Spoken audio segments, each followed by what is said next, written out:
usually show up, so it's good to see everyone. Today's part one, two-part series. Today's gonna be a lot of introductory stuff and basic, what is RACP? How do you start the process? Is your project good for it? And we'll go from there. I know everyone's gonna have a ton of questions about their own projects. I'm gonna stop a lot during the presentation and we can answer all of them. A lot of the, in this program, there's a lot of sort of blanket answers, but then every project, there are very specific, answers, and every project's unique, and I understand that, so we'll take the time, and hopefully we can learn from each other's questions, and we'll go from there.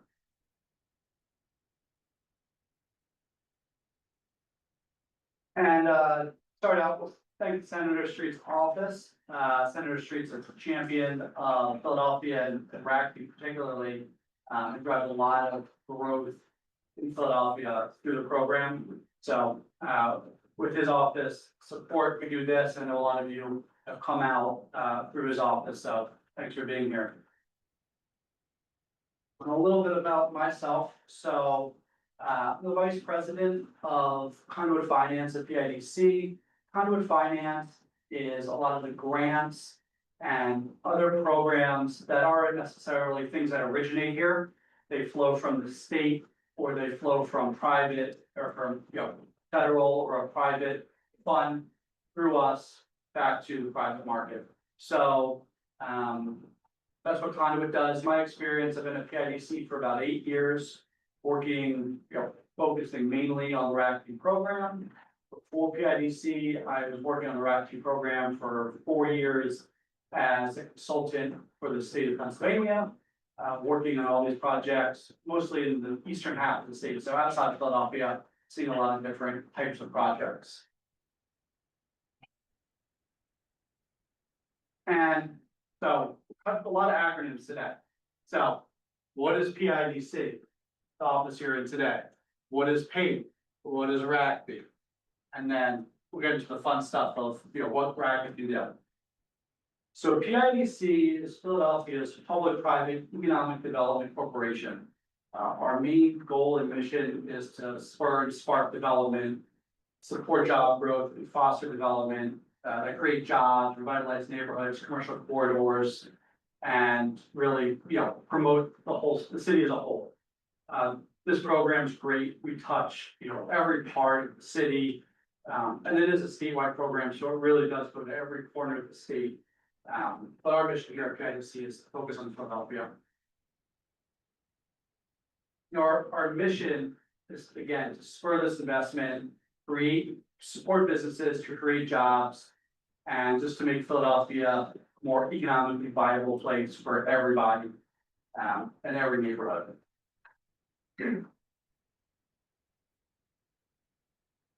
And our vision is a Philadelphia economy that is growing, diversified, inclusive, and producing high quality of life for all residents, visitors, businesses, and workers.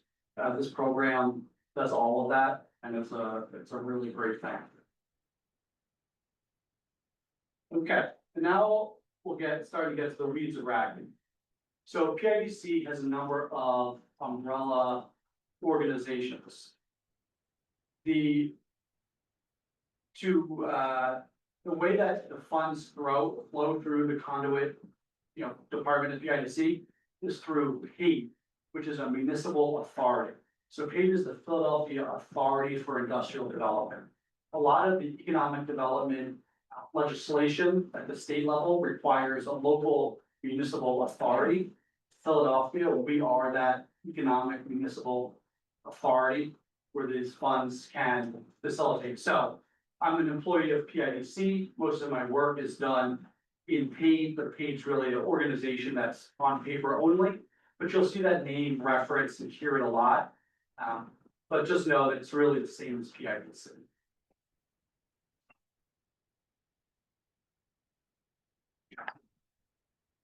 And then RACP, the reason we're all here. So a little housekeeping to start. You'll hear RACP pronounced a few different ways. In Philadelphia, it's RACP. In the rest of the state, a lot of folks call it RCAP. I was never the best at school, but I know that that's not how you spell hard. So you may hear when you're talking to elected officials, folks from outside of Philadelphia, RACP may come up a lot, and it's the same program, just pronounced a different way. So RACP is the Redevelopment Assistance Capital Program.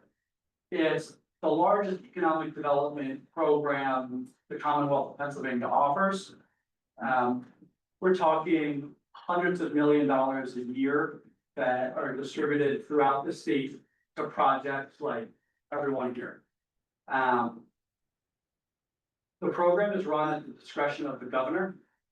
So the governor decides when the program will open, when awards will be made, and who awards will be made to. There's no schedule for this program. It's a highly political program, and usually it comes and goes as sort of the waves of the need for the governor to negotiate things in Harrisburg and the way that kind of the political calendar cycles, but there is no set date where on September 1st, the application opens every year. It's sort of year to year. Right now, we've been over a year since the application period has opened. We're always hopeful that one will be soon, but for me, someone that works on the program every day, I don't know when that will be. I always say we can be ready for when it does, but there's no, guaranteed date when that will start. So RACP projects are projects that support the acquisition, construction of regional, economic, cultural, civic, recreation, and historical improvement projects. That's every project you can have. The things that aren't allowed are, building a dam, building a wastewater treatment, things in Philadelphia we don't really have to worry about. The one thing I will say about RACP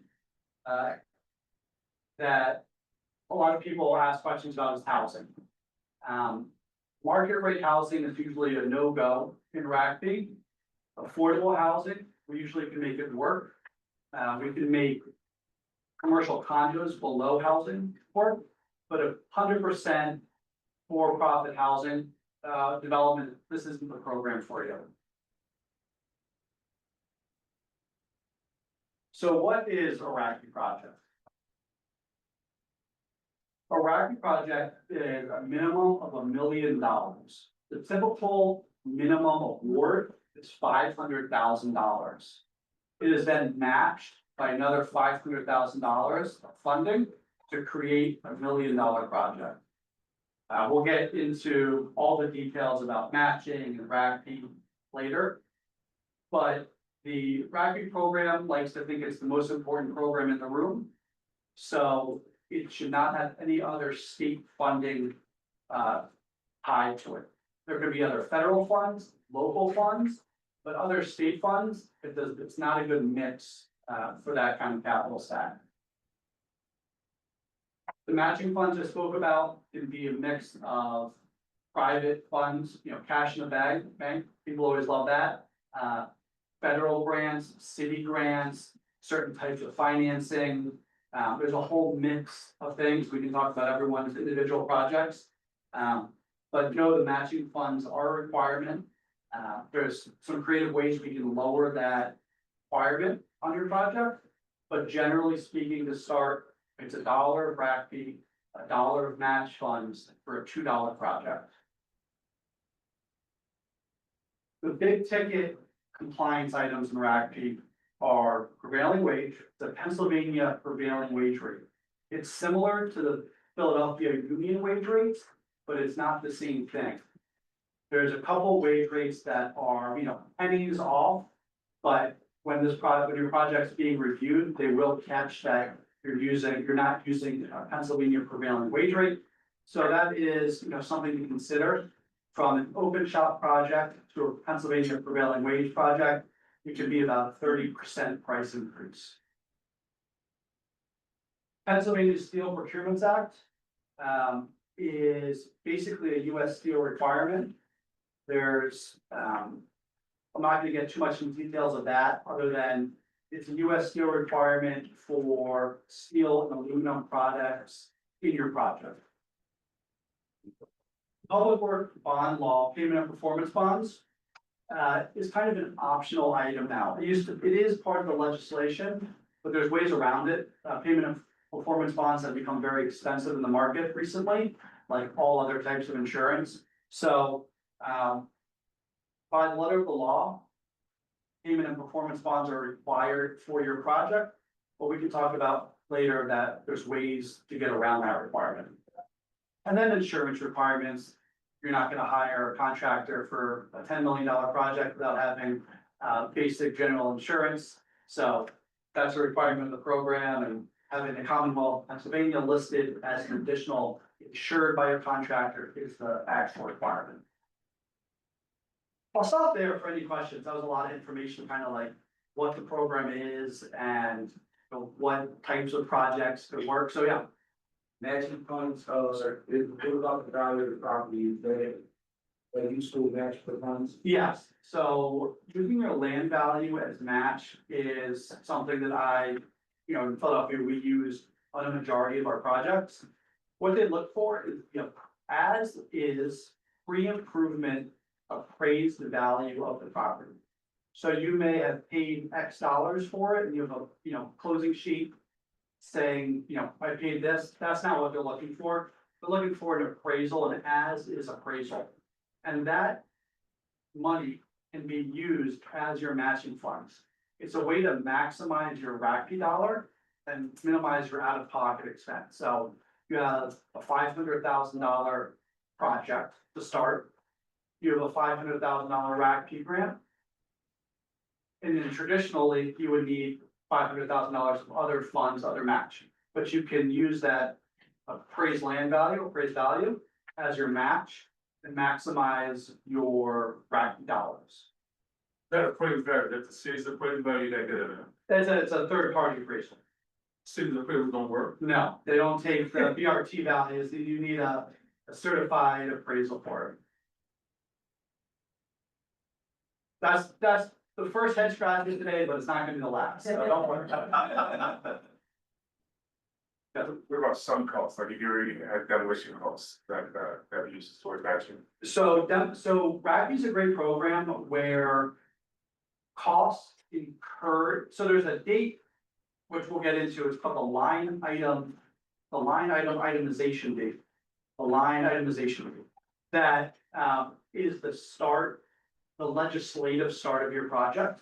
So expenses incurred before that date are not eligible, but then expenses incurred after that date are eligible, where you could not have even applied yet, but you have this line item from 5 years ago.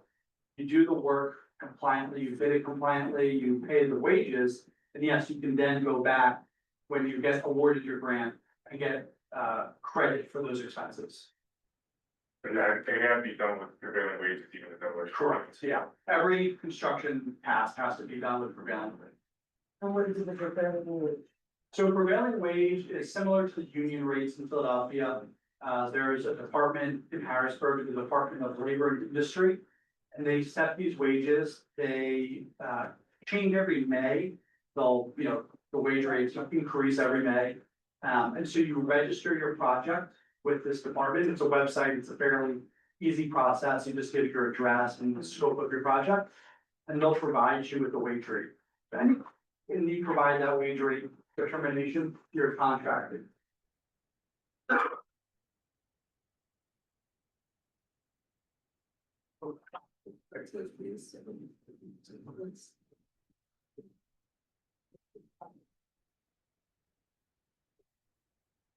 People in the recording aren't hearing the questions being asked, so we're just gonna give everyone a microphone when they raise their hands up. That's fine. So yeah, so prevailing wage is something that you would give to your contractor, and during your bidding process, you wave the flag, say, hey, this is a RACP project. We're obligated to pay state prevailing wages here, and you go through that process. It's not, it's something that, everyone on the project will be aware of.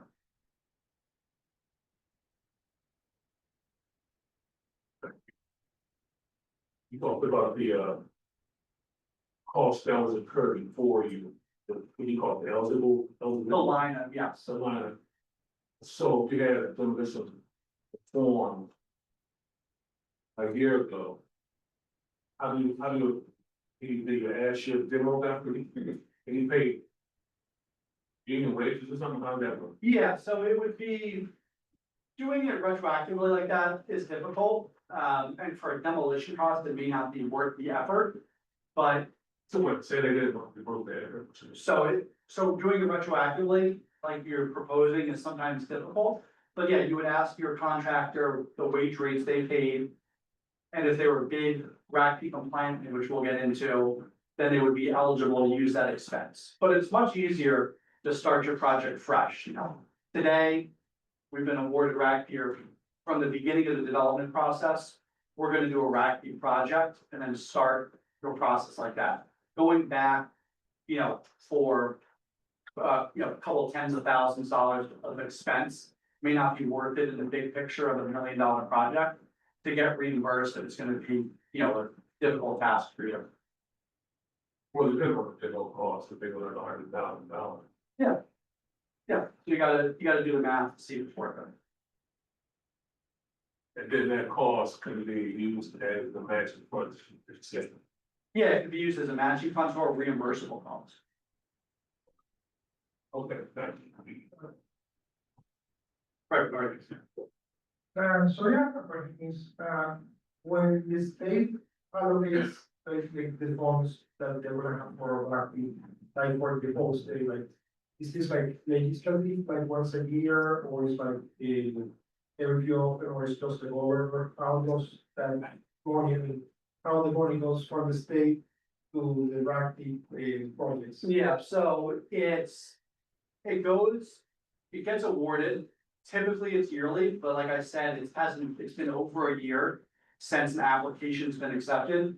The last award for me in November of '24, so there's no set schedule. There's an announcement being on the I think everyone who signed up for this is now on the PIDC newsletter. That newsletter will, we'll send you an email saying RACP is now open. Good. Yeah, well, it's not like there's a set budget already, is the. No, it changes every year. I see, Yeah. What is yours, Nate? I have a question about, two questions. 1 million project minimum and other state programs cannot obtain any other funding from state programs. And I wanted to find out, would that fall under, let's say if you have a partner match for HUD 221D4, would they be able to come in and partner with the project? Yeah, so that's a federal fund. Okay, Yeah, so that's allowed. Other state funds would be like other state grants. okay, And if your organization receives operating dollars from the state, that's totally allowed. Just other construction dollars, state construction dollars on your project is not allowable. okay, and the prevailing wage act, would that fall under the Davis-Bacon wage law? So that it's equivalent. So the Davis-Bacon is the federal that your HUD programs require, and that supersedes the state level prevailing wage. So if you have federal funds like your HUD loan or grant, they would dictate the terms of the prevailing wage. Okay, and also I want to ask you about hard costs and soft costs. Yeah, Is there any? Well, before a project starts, you must have all of your due diligence done prior to getting to the level of submitting the application. yeah. Okay, and those fees, whatever, they are non-reimbursed to the developer? Yeah, so yeah, we'll get into hard and soft costs, I have a whole section on it, but yeah, it's a lot of expense before you can, even apply, which is, something we're well aware of and not an issue, but it's a reality that we deal with and, I'll talk about that, in a couple slides. And then I just wanted to ask you a little bit about the insurance requirements. So if there's a project that you're doing and you're an inexperienced person for this project, do you guys have a requirement for experience? So there's no like historical experience required. What I would suggest is you hire a great project manager who has a lot of experience with this program. Somewhere in the room today, and then I can always provide the list of folks we work with currently.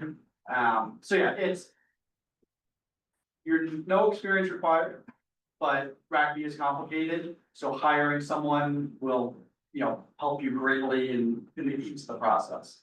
Thank you. Yeah, question. Let's break it down to requirements that, which is one, let's say one address, or be you doing many projects that will be equivalent to $1 million. It depends, we can get creative.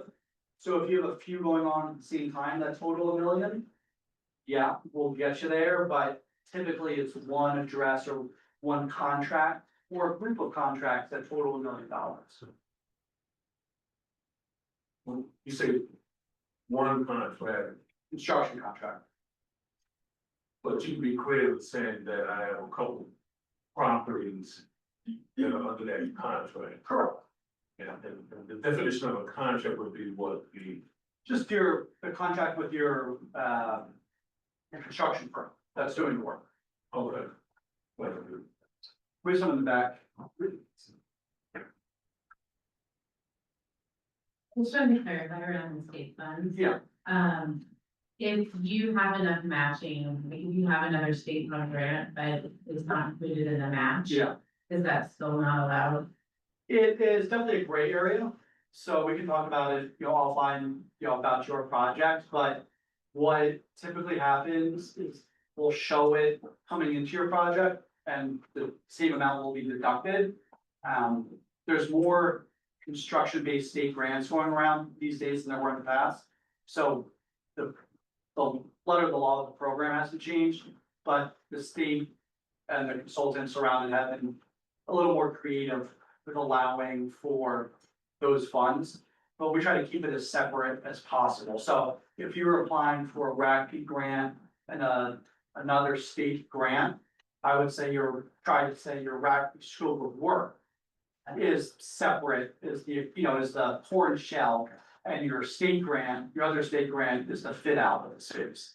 And so we can get creative, but having the And the state, same scope of work. yeah, that's where it gets Needed. more difficult, exactly. Okay, one other question, when you're using land match, can you talk about how to deal with land match and cash flow? Like if you already have, you're not acquiring the land, but the value of the land can be used for match. Yeah. How do you, you still need cash flow, right? That's Yeah. a total cost of it, it takes. like, Exactly, yeah. cash- People live in the cash flow, I'm Yeah. not sure, can you talk about how? Yeah, so we'll get deep into the financing Okay. and to the, how to pay for all these projects or creative ways to pay for them.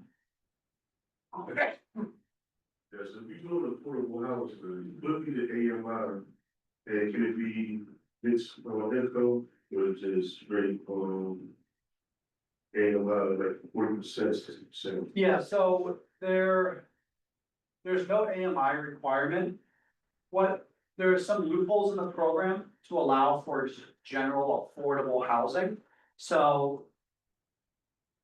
The mixed question, I don't know the answer to, I can find that out for everyone, I'll have the answer for you next week. But in general, there's no AMI requirement or minimum, it's just they consider it housing as housing. Or an affordable housing is, kind of grouped as affordable housing, market rate is grouped as market rate.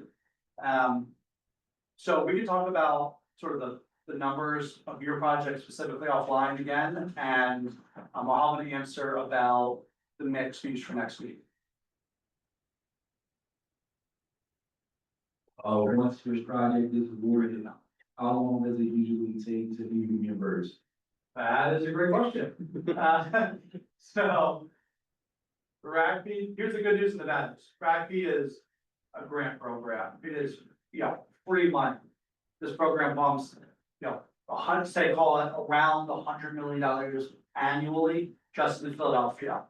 But it is a process. From this conversation today through the legislative process we're gonna talk about shortly, to award, to through construction and reimbursement. It can be, 4 to 5 year period. Once awarded, I typically quote people at 2 years from the award letter through reimbursement. It's a big process. But we're talking about, a lot of dollars, the largest, economic development grant program in the state. So, it's a process, and that's why we're having, multiple hour seminar on it. There's a lot to it. Would you guys give, a guarantee for the funds? Let's say if it takes 4 to 5 years, and you guarantee that funding? So once awarded, the funding, it's not guaranteed, but most lenders understand that you have to really, actively try to mess up to not get your funding.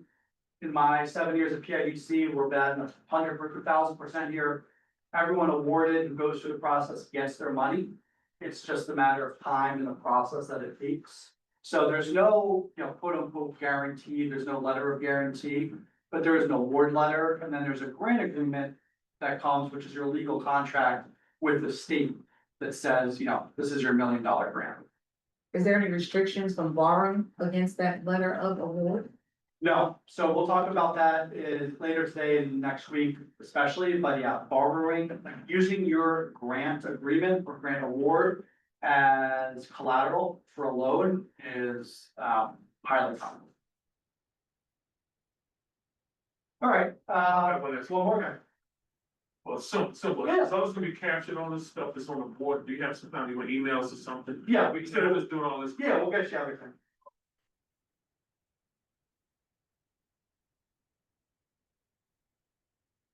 All right, and for what's not allowed. So RACP is, just think of it as construction based, it's a construction grant. So what's not allowed is operations. 100% acquisitions, so they loosened up the acquisition requirement with this administration. I've seen it done successfully once. We go through about 100, how many grants a year do we do? Like 100 grants a year. I've seen it, that's over 7 years, I've seen it done once successfully for acquisition. So it's in the literature, it's on the forms, but before you get excited about acquisition, being reimbursed for acquisition, know that the state will always look to construction first. It's a construction first grant program, so if you have eligible construction funds or expenses, they will always reimburse that before acquisition. 100% housing, I think we touched on that, so it's not a house, it's not a program to build market rate housing. And then sort of my joke earlier about stormwater, wastewater and all that, doesn't really apply to a lot of it.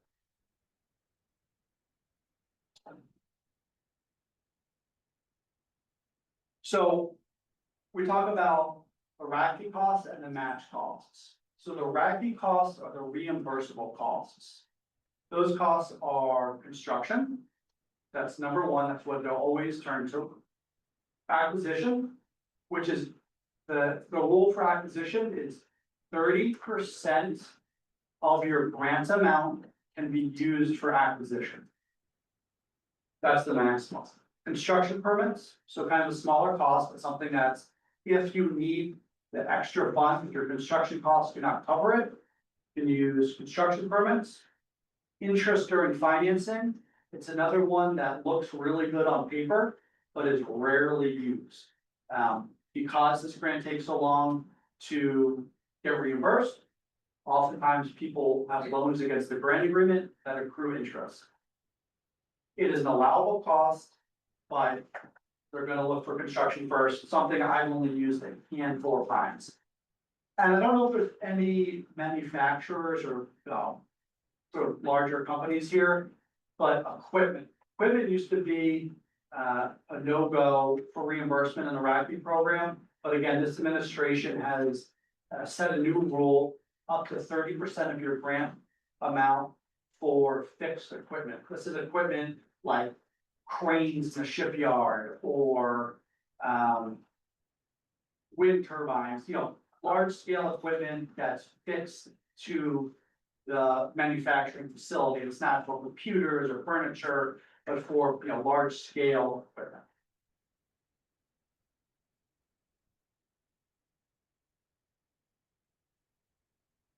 All right, and now we're into the match on costs.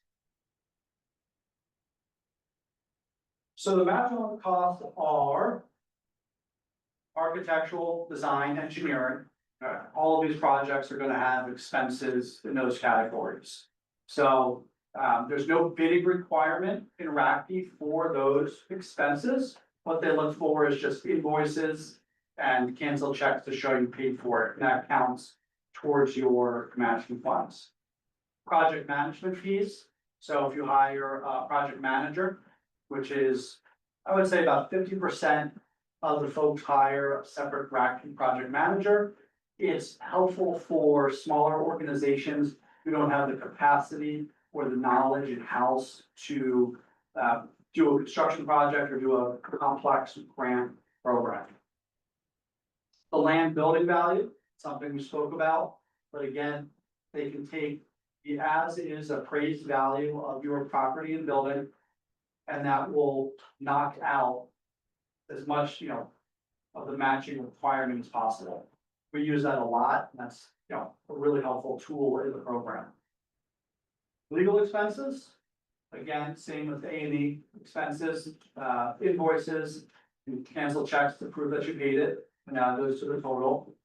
And again, not state match, so these funds, these expenses can't be paid from other state programs. They can be paid from federal or city programs, but not state programs. Any questions there? Yeah, What was the title of your previous group? Sorry. the reimbursable categories. Okay. So this is what the grant will pay for. And then these costs are what can be used as match. So you did say city grants are. Yeah, so city grants and federal grants can cover the cost of your matching expenses, just not state grants. Can you repeat the part about the 30% of utility? Yeah, sure. So equipment, which is large scale fixed equipment, is up to 30% of your grant amount. So not 30% of the cost. Yeah, not 30% of the project total, 30% of the grant amount. Again, they want to see that grant mostly go towards construction.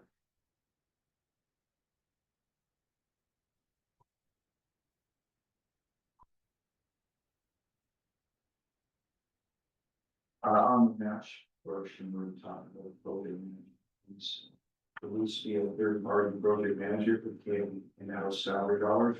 Correct. Yeah, that's a very good point. So the question was, can it be in-house salaried at your organization versus a third party? All of these costs incurred have to be third party.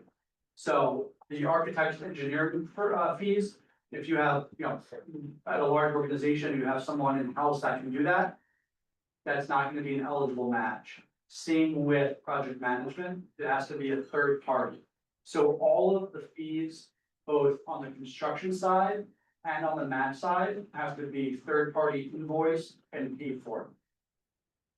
One other question, your reference to the award letter versus the grant. Yeah. What's the typical timeline between those two? It's a great question. So typically, the award is, it's typically a year, but it's up to you. If you're ready to go, your project, your organization, organized, and you're ready to submit the, documentation we're gonna talk about next week. So we'll talk about all of this a little bit this week, a little bit next week, but from award letter to grant agreement, it's typically a year. And that's a process with you'll submit initial documentation batch to the state. They'll assign a third-party compliance consultant, be their eyes and ears on the project. And that consultant will work with you and the state just to facilitate the process. Is it that compliance, that third party compliance person, you gotta pay? No, that is the state piece for that.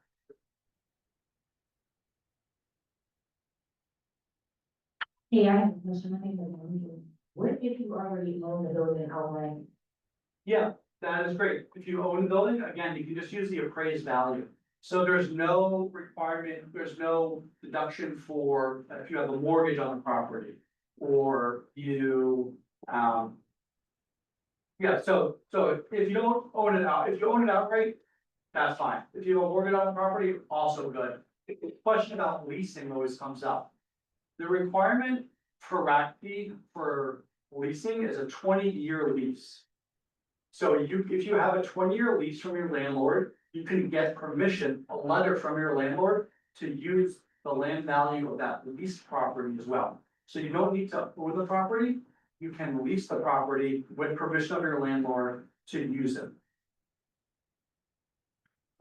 Just to, bring some clarity, would you also say that even going into acquisition of a property, you could also use that appraised value or appraised the value? Yeah, so they're not gonna let you double dip. They're not gonna reimburse you for that appraised value. So it's either acquisition costs or appraised value cost. You can't use the appraised value to match an acquisition cost. That make sense? Yep. So here's a hypothetical example, suppose you have 100,000 square foot building and you're doing improvements in say 10,000 square feet of building. And you break the entire 100,000 square foot building, you get to use. You have to take 10% Yeah, of the appraised value. Yeah, so the Office of the Budget will make the ultimate determination of the sort of pro rata share of the appraisal. But the rule of thumb is they're gonna ask for a site plan, and they're gonna take that square footage of the property if it's not the full.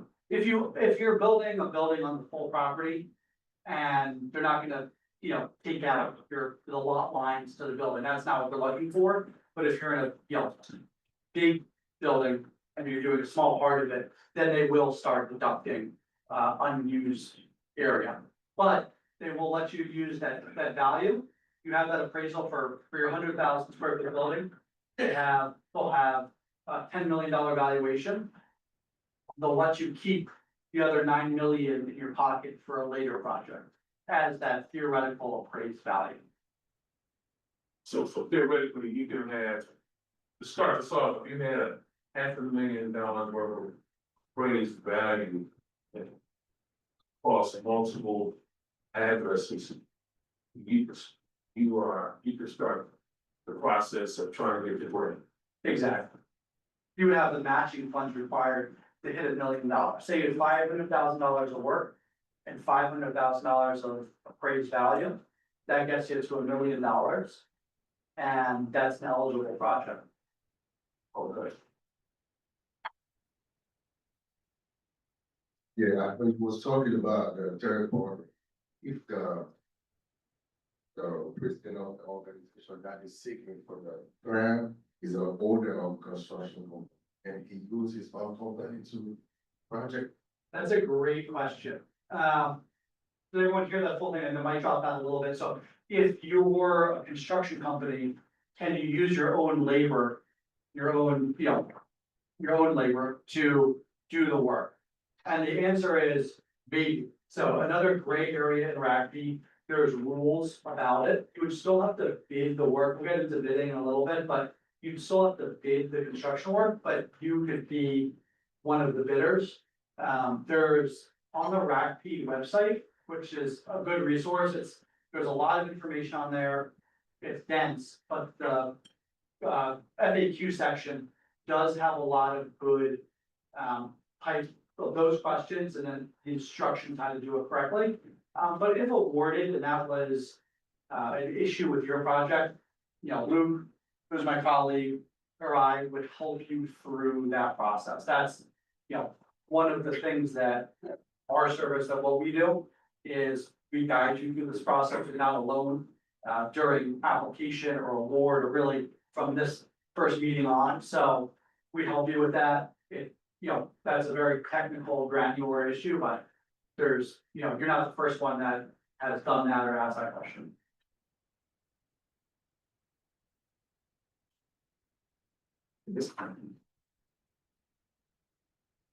And you're saying the property can be mortgaged, but that's not a negative.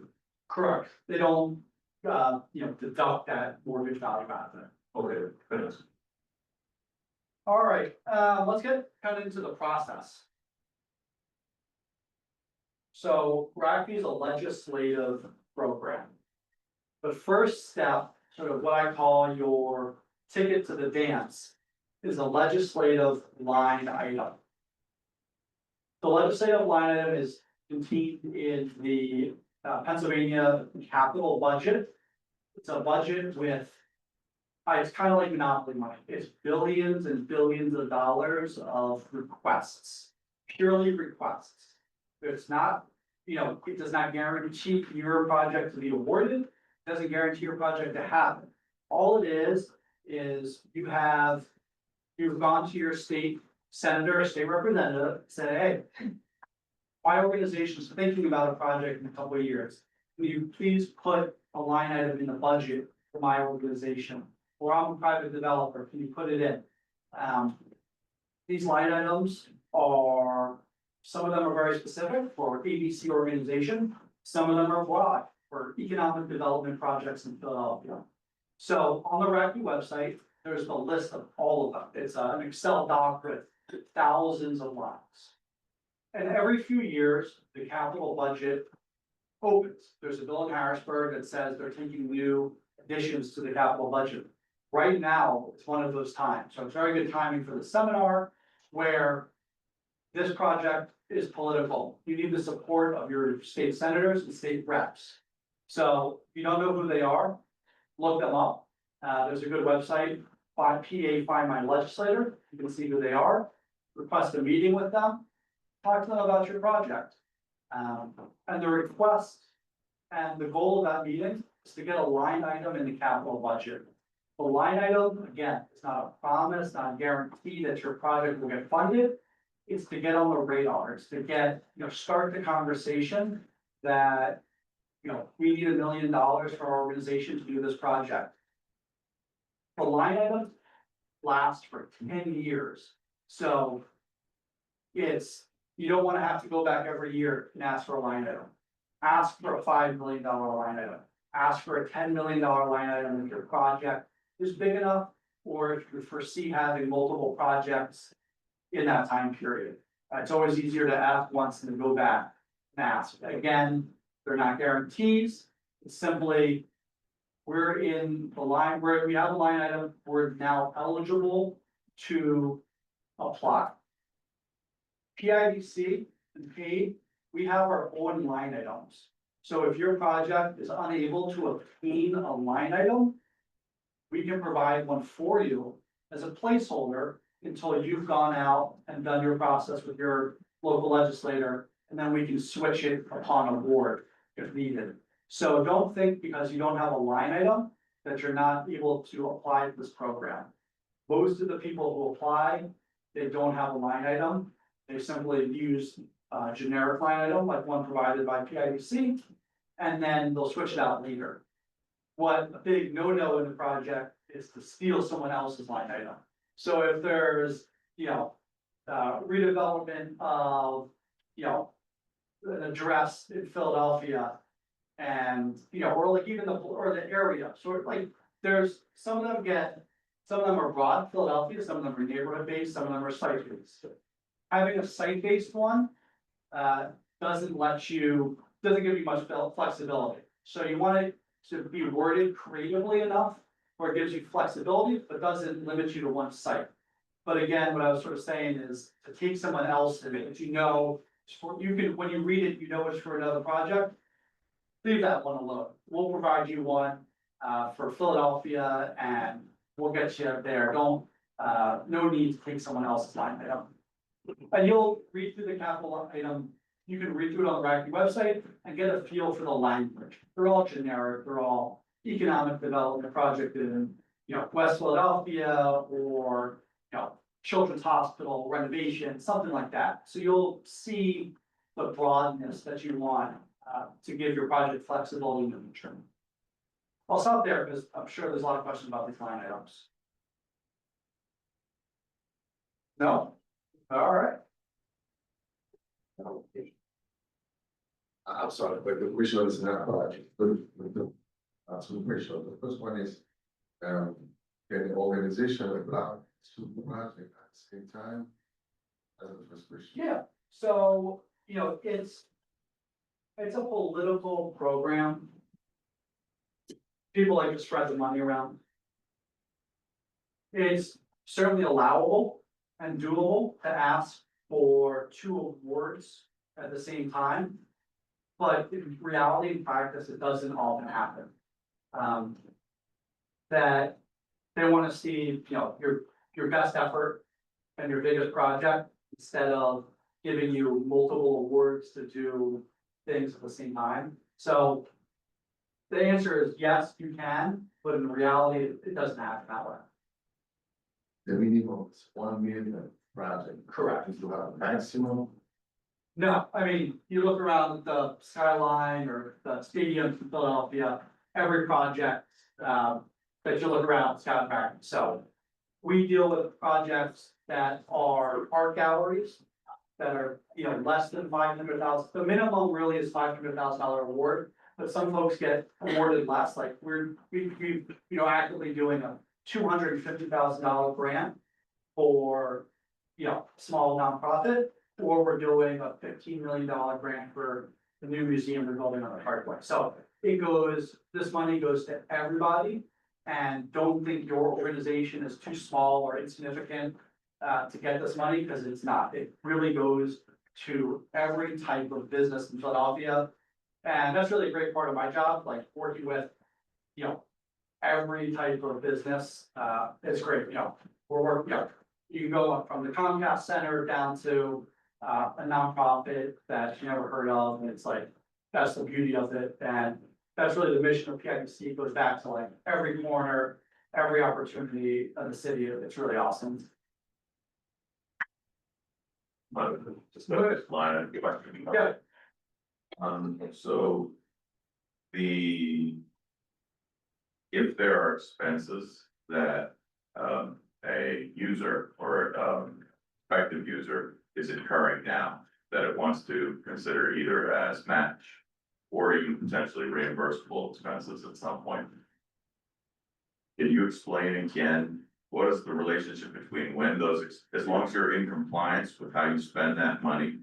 At what point are you allowed to come back and propose those as match or reimbursable funding based on the line item authorization? Yeah, that's a great question. So the line item authorization date, so the date that legislation passes with your line item in it, is the date that your expenses can start.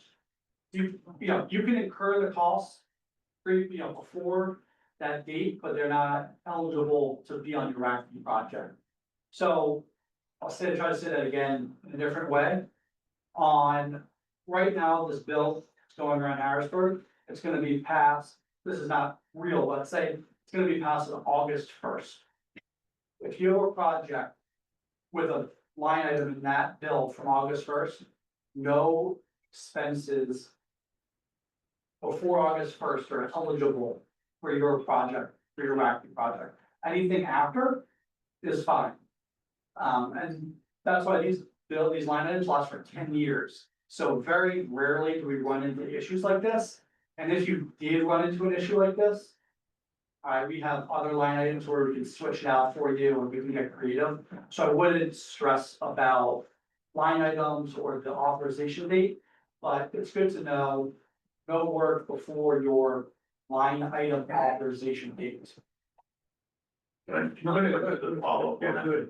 So, if you're a prospective user of the grant and August 1st hasn't come around yet, and you've begun to expend money on what you anticipate may end up being a RACP project, is there a way to sort of get a bookmark in one of PIDC's? Correct, yeah. And then that way that cost could be considered. Exactly. Eligible. Okay. Yeah, once awarded, I work with the Office of the Budget, Harrisburg, who facilitates this program, and we make it work. Again, in my 7 years of PIDC, this has happened twice, and both times it's handled with an email or two. It's not a big issue, but it is one of the, when you're reading through the literature of the program, it's one of the glaring things that's, you may not get reimbursed before this date, but we'll make it work. A simple question, does a nonprofit have more weight than just a regular project? Yeah, unfortunately not. So this money goes to everybody. It can go to, the biggest corporations down to the most local nonprofits. But it's a political program. So it's about your relationship with your local representatives or the governor's office where you lobby for your funds. We're gonna talk about shortly after you apply for the political aspect of the program. The marital loan of your project does not always get you a award. Say that again. The merit of your project. So you can have a great project, a great organization with a great mission. But because this program is political, it doesn't guarantee you to get a score or to get selected over a conference. So you're saying. I'm not sure what you say. I'm saying, no, it doesn't help you. Okay. Yeah, so your organization could be a great nonprofit, but, No. okay, But but like, my goal was, do I have to be nice to a nonprofit? no, there's no, this grant goes to, this grant go to all types of entities possible. Going back. I think you have to be nice to your like. Yes. Let's say you have a project that's ready to go, Yeah. like construction ready, everything's spec, let's go for the bids. Is there a way to find out if there are line items that are like close to expiring that you could capitalize on? Yeah. Something that you guys do? Yeah, so that would be just reaching out to me, PIDC or to me specifically to ask, what's a good fit for my project? And then in that case, sounds like you're gonna start construction before maybe you even apply. So again, that's a conversation to have with me to set up your project correctly. We're gonna talk about a lot about that next week. But setting up your project for success, doing the bidding right, doing the prevailing wage right, doing all the things ahead of time so when you get awarded, it's less of a headache. Do they look at, you making donations to these legislations or anything? That's a good one, it's all about your relationships. You can, you can fill in the blanks, but, Is that part of that magic one thing?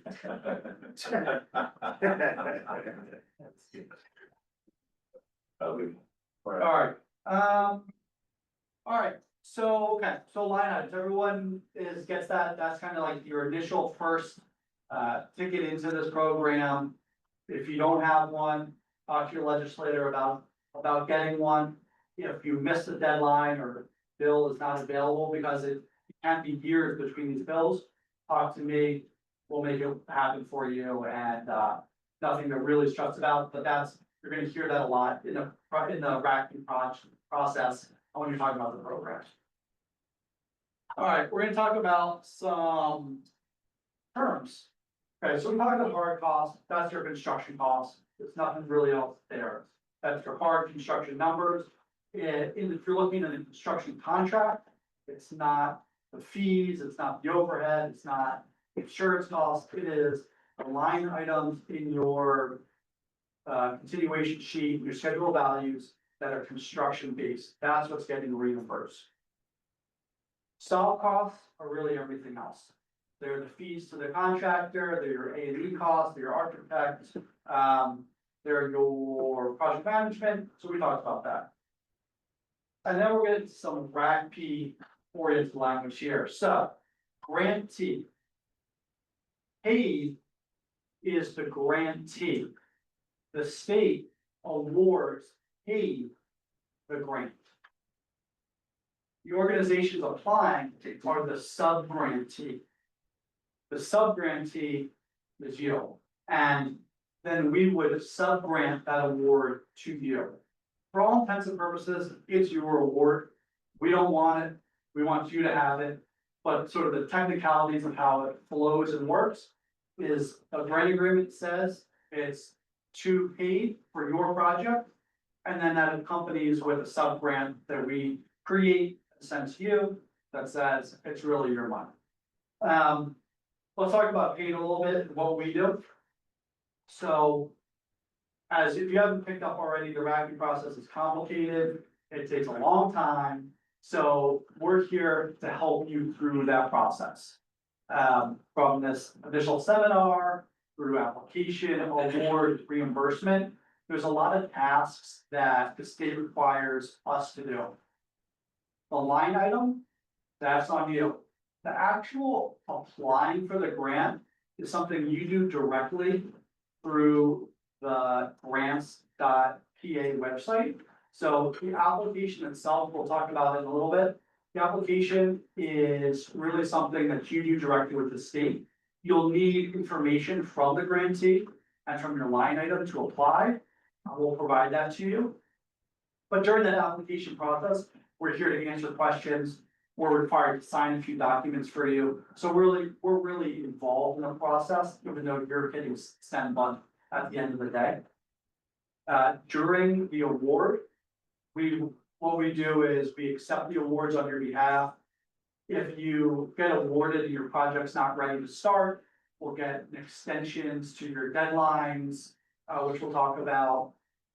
When your project's going, we submit a lot of documentation to the state, and then ultimately, the most important thing, we submit your reimbursement request to the state. So through this conversation, through reimbursement, paid as a grantee is with you the whole time. For our work, we charge a fee of 1% of your grant amount, and that fee is charged at the time of reimbursement. We don't net it out of your grant, so you cannot pay the fee with grant funds, but we don't take our fee until you're getting paid at the end of the day. So it's a lot of, time together, relationships with, as a grantee, and then at the end of the day, we'll collect our fee. Again, the sub-grantee is your organization, a for-profit or non-for-profit organization. It could be, any structure. It doesn't need to be a Pennsylvania company. It could really be anyone. And they are the sub-grantee. So you'll hear a lot about that grantee, sub-grantee in the RACP process and our conversations today. Peter, Yes. when you do your budget, you bake in your 1%. Yeah, when you're doing, it's not your project budget on the RACP side of it, but your overall project budget account for 1% of your grant amount being paid to us. Yep. What would be your extent of involvement? With the state reviewer, the office of the budget? Yeah, great question. Yeah, we're with you at every meeting. So for kind of every step of the way, there is at least 2 meetings. So that's a minimum of 6 meetings. We're there with you. They're long ones. They're like, a couple of them are 3-hour long ones. Some of the state assigned consultants like to call, so they get lengthy. But yeah, it's when your project's in active construction and you're going through the process, it's like, I don't want to say a daily interaction, but there's a lot of information flowing and questions come up. So yeah, we're heavily involved throughout the whole process. If something comes to a level where the office of the budget needs to be involved, it's so strange. Sometimes the state consultant can ask them directly. Sometimes the requests need to come from the grantee. So of course, we fill that role. But yeah, it's an involved process. We work closely and really get to know each of these projects very well. And earlier you suggested, hey, get yourself a RACP consultant. Is that essentially the role of PIDC fills? Yes and no. So a RACP consultant is someone who has programmatic experience, who is a construction expert and knows kind of the lingo of the program. So there's a lot of things like the prevailing wage we talked about. I wish it was as simple as, getting from your contractor, certified payrolls and giving them to the state consultant. There's a back and forth there. Someone was underpaid 2 cents. Gotta correct that, gotta prove that they were paid restitution. The steel forms, gathering the steel forms. There's you know, just, organizing the payments, there's tons of things that a RACP consultant can do. If not, they're the project manager as well, so they're, you know, your representative, you know, for the project on the construction side. So we're gonna have a project manager come in next Thursday and talk to you really about what their role is. But especially if you're unfamiliar with construction, if you're a smaller organization, don't have the capacity, the time, it's a real time commitment to go through this program with the amount of meetings and the documentation required, that it is a good thing to think about. We have a lot of projects, we have like 150 kind of active projects at any given time. I cannot, you know, be the person, you know, correcting a 2-cent payroll for you. There's just too many of those. I'll work on definitely the broader strokes and make sure your project's getting shepherded through the process, but, you know, the fine details of your project, I'm not the right, you know, I can't be that helpful for everyone. So I was contrasted with that, so yeah, let's say like that happens. Yeah. I find out like. I'm in the process of the right book, sorry. So, with that same question, like, let's say I have a project, I get approved, I move forward, I apply for my RFP, everything's moving fine, totally fine with my contractor underpaid my employee. So yeah, it's possible for me to say like, hey, I can rectify this. Totally. So, yeah, so, folks get underpaid all the time. It's unfortunate, but there's a process for restitution to pay the folks. It's usually like a $5 check that they're underpaid 3 cents for a couple weeks. But the state consultants look that closely and they will catch that. And that's what it really is. But yeah, you're always given an opportunity to correct things. There's very few things in the program that are absolutes that you did this wrong and it's not good. But like I said, every project I've worked on for the last 7 years here has gotten their full reimbursement. So there's always a way to fix it. Sometimes it takes a little longer than others, but it's fixing. But that's a great point too. To have a trusted contractor, someone that, it doesn't need to be someone that's worked on the program before, but someone who knows how to, you know, pay these certified payrolls, how to, you know, do the US Steel.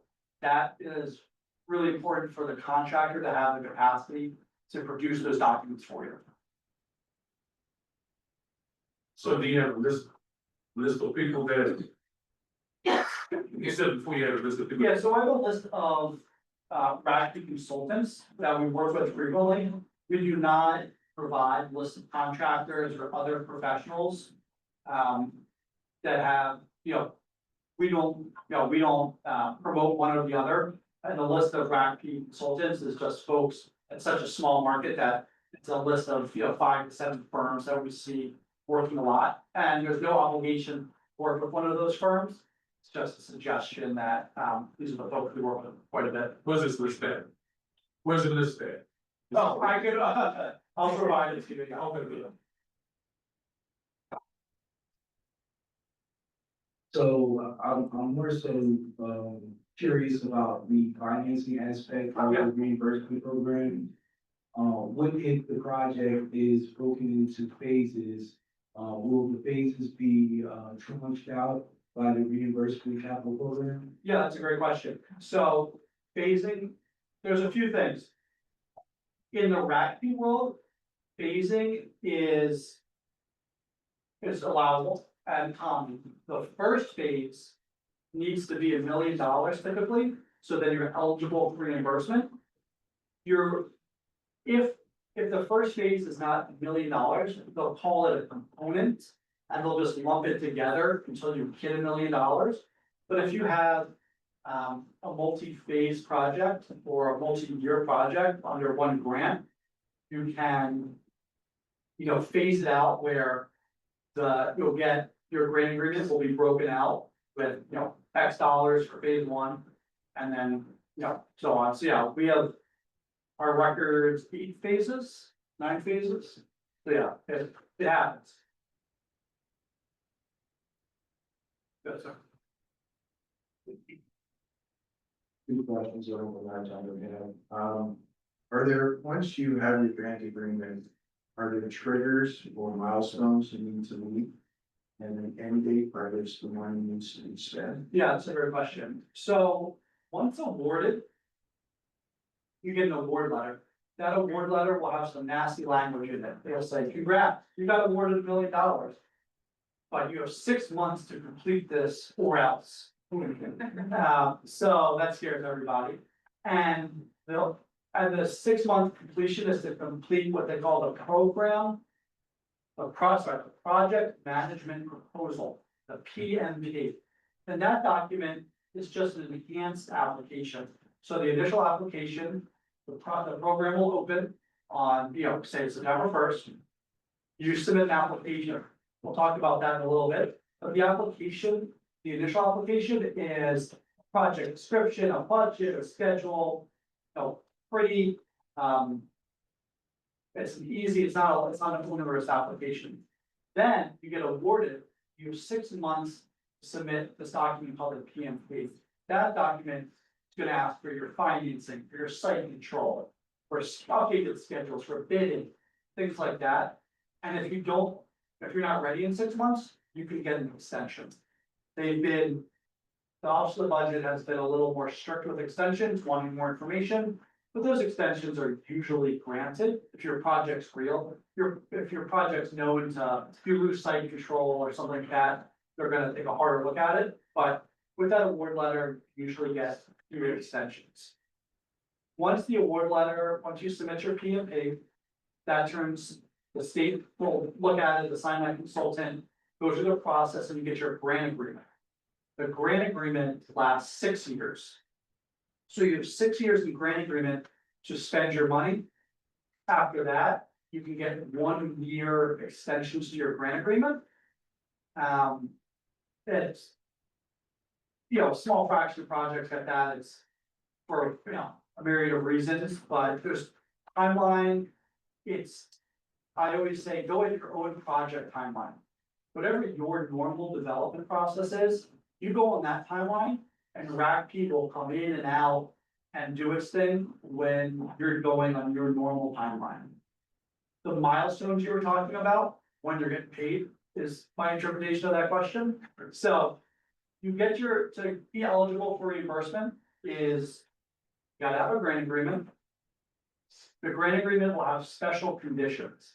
Special conditions to the grant agreement are items that weren't available at that PMP stage. So say you didn't bid your project yet, the bidding will become a special condition. Say your project's not finished, a construction schedule will become a special condition. So all easily accessible things during the normal construction project could become special conditions. So you'll work with the compliance consultant, you gather your special conditions, work with us, we'll submit them to the state. Then we'll submit a reimbursement request. A reimbursement request is an Excel document that has your construction invoices and the proof of payment, because it is a reimbursement program. So your invoices and proof of payment for your construction, any match items, your, invoices and payment for your match. We'll submit that to the state. The consultant will write a report, like a 300-page report on your project that says all the special conditions are satisfied, or look good to me. And then all the payrolls look good to me and all the steel look good to me. The state will then review all that documentation. And they will say, you're good to go. You'll get a letter that says your special conditions have been satisfied and you're eligible for reimbursement. And then you'll get reimbursed. So there's many milestones along the way, but the timing is really up to you. Like I said, typically, from award letter, the reimbursement is 2 years. But it's really up to the speed of your project. Your project and award letter could be finished, so it could be a little quicker process. But those are the key milestones: getting a grant agreement, getting your special conditions satisfied, getting your compliance checked out by the consultant, and then your reimbursement. One other question, after the project closes, Are there any conditions on the asset? Yeah. Use RACP funding? No, so that's a unique part of this program. Once the grant is closed out. So what happens is the state will reimburse you 97.5% of your grant amount at the end of your project. And then then about a month or two later, they'll come out and do what they call a final closeout audit. This is really just to check that A, you built the project, that the state consultant wasn't making all this up. And B, just to double check that consultant's work. And then they write, it's a 1 day, like, now it's virtual, luckily. So it's like a couple hour meeting. They'll look at everything, check some boxes, and then they send you that remaining amount. Once your grant is closed out and your retainage is received, there's no eyes on your project from the state side. So you're free to do whatever you want. The consultants will ask you, you intend to sell the project? You can answer that any way you wish, but there's no obligation past the grant closeout. Can grants be awarded more than once? Yeah, that's a great question. Let's, we get the microphone there. That's we quite our arguments, repeat it. Can projects get awarded more than one grant? The answer is absolutely, and it's really frequent. So what happens is, there's a lot of great projects in the city. Your local representatives get asked by a lot of people for a lot of money. There's not enough money for everyone to be happy. So what they'll do is, if you ask for $2 million, they may award you $1 million and say, here's $1 million this year. Get started, or, start getting your financing. And then the next year, you're welcome to apply again and to get that second $1 million. And you can start construction or change out your capital stack, whatever you need. But yeah, projects, and it's by governor. So governors have different styles of awarding this money. The last governor sort of like to spread it around, where a lot of people got a little amount and they would just apply. So what happens is, year one, you apply, you get $1 million, you're not ready to go, you just hold on to that letter, that award letter, we'll get extensions for you. Year two, you get your second $1 million, now you're ready to go. During that PMP process, the project management proposal, we'll combine those two awards and you'll get one grant for the $2 million. Good. So related to phasing, Yeah. so when you're doing you're thinking about your initial amount for your line item, Mhm. it's like thinking of a project that has more than one phase, should it include all of the phases? Yeah, exactly. So make those line items are, they last a long time and they're not real money. So ask for a big amount that it's gonna last your organization for 10 years. So the project you're thinking about, and then that dream project in a couple of years you're thinking about next, have both of those dollar amounts in your line item. In your capital stack, is there like a minimum, let's say you're going to use like, some type of line of credit or term loan, is there a minimum, yield to maturity that you guys will accept as matching funds? Yeah, so we'll get, next week we'll get really into the financing of the program, but it's a 10-year term. They look for financing. So you can use cash, you can use other grants, other non-state grants, and financing.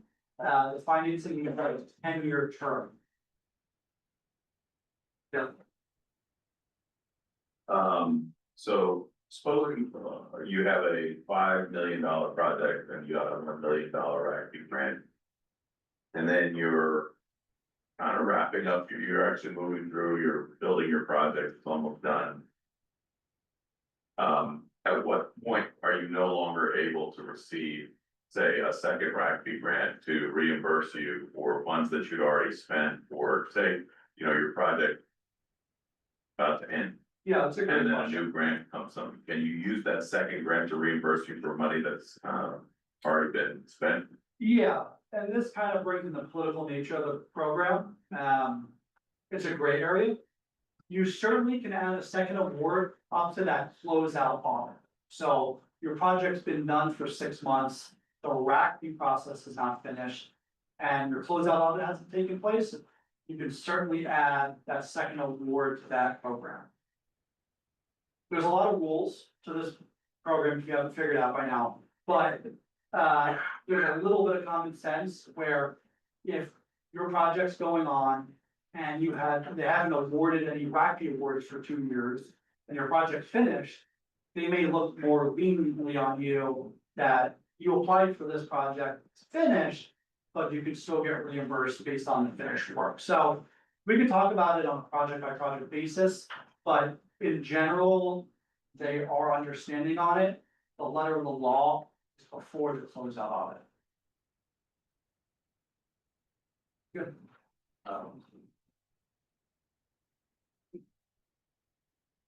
Related to the phase one piece. A lot of owners sometimes want to be creative Yes. and. You know, there's corn shell versus fit out, there's, Yeah. phase one versus phase two. Can you speak to in generality kind of what the parameters are on it? Yeah, so that's a great question. So, like, what the question really goes at is what the RACP scope of your project is. You could be building a vanilla box and your full project, your full scope of work is the RACP scope. So there's an overall scope and a RACP scope. Usually, they're the same thing. You know, you're building this box, you're using the RACP for it, it's cut and dry. Other times, when you don't receive the full amount of RACP you've asked for, and you don't have any other way to pay for it because some of the financing rules are onerous on a private market, then you have to get creative, where the RACP is gonna go in this part of the building, and we're gonna do the other part of the building my way. This used to be common practice in RACP up until, 2018-19, where they got a lot more strict on how you phase or you scope your RACP project. So again, happy to talk to everyone individually about your project, but the general rules are site work used to be its own category, used to be able to do a site work, a pad ready scope. But now they consider anything that is built on that pad to be the same as the pad. And the scopes are all based on prevailing wage. So I should start with that caveat, where folks mostly do scoping or get creative with their projects to avoid paying prevailing wage. There have been numerous rulings, especially in the last 3 years, that have strengthened the prevailing wage laws in Pennsylvania. And the Office of the Budget now does not make these scope determinations. The Department of Labor and Industry makes these scope determinations. So the labor lawyers are making the determinations on scope, not the RACP grant folks. Which means there's a lot of no's, which means there's a lot of, that's not, you can do it, but you're gonna have to pay prevailing wage. So there's 2 issues. If your project has other funding, other federal funding requirements or state funding requirements, and you're obligated to pay the full project at a certain wage rate, but you only want your RACP scope to go into a portion of it, that's usually fine.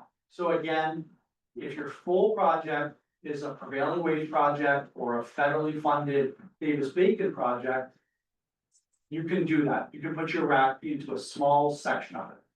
Where folks will run into trouble is if you're doing a small section of your project with RACP, with prevailing wage, and then you try to do another phase or another part of your project with open shop labor. There's people out there that will look for your projects, they'll report your projects, and you'll be, sued and forced to pay the higher wage rates. Or your grant will be withheld from them. We're here to help you through those problems and those kind of concepts, so don't be turned off by that. There's ways to still be semi-creative, but we're not gonna lead you down the wrong path.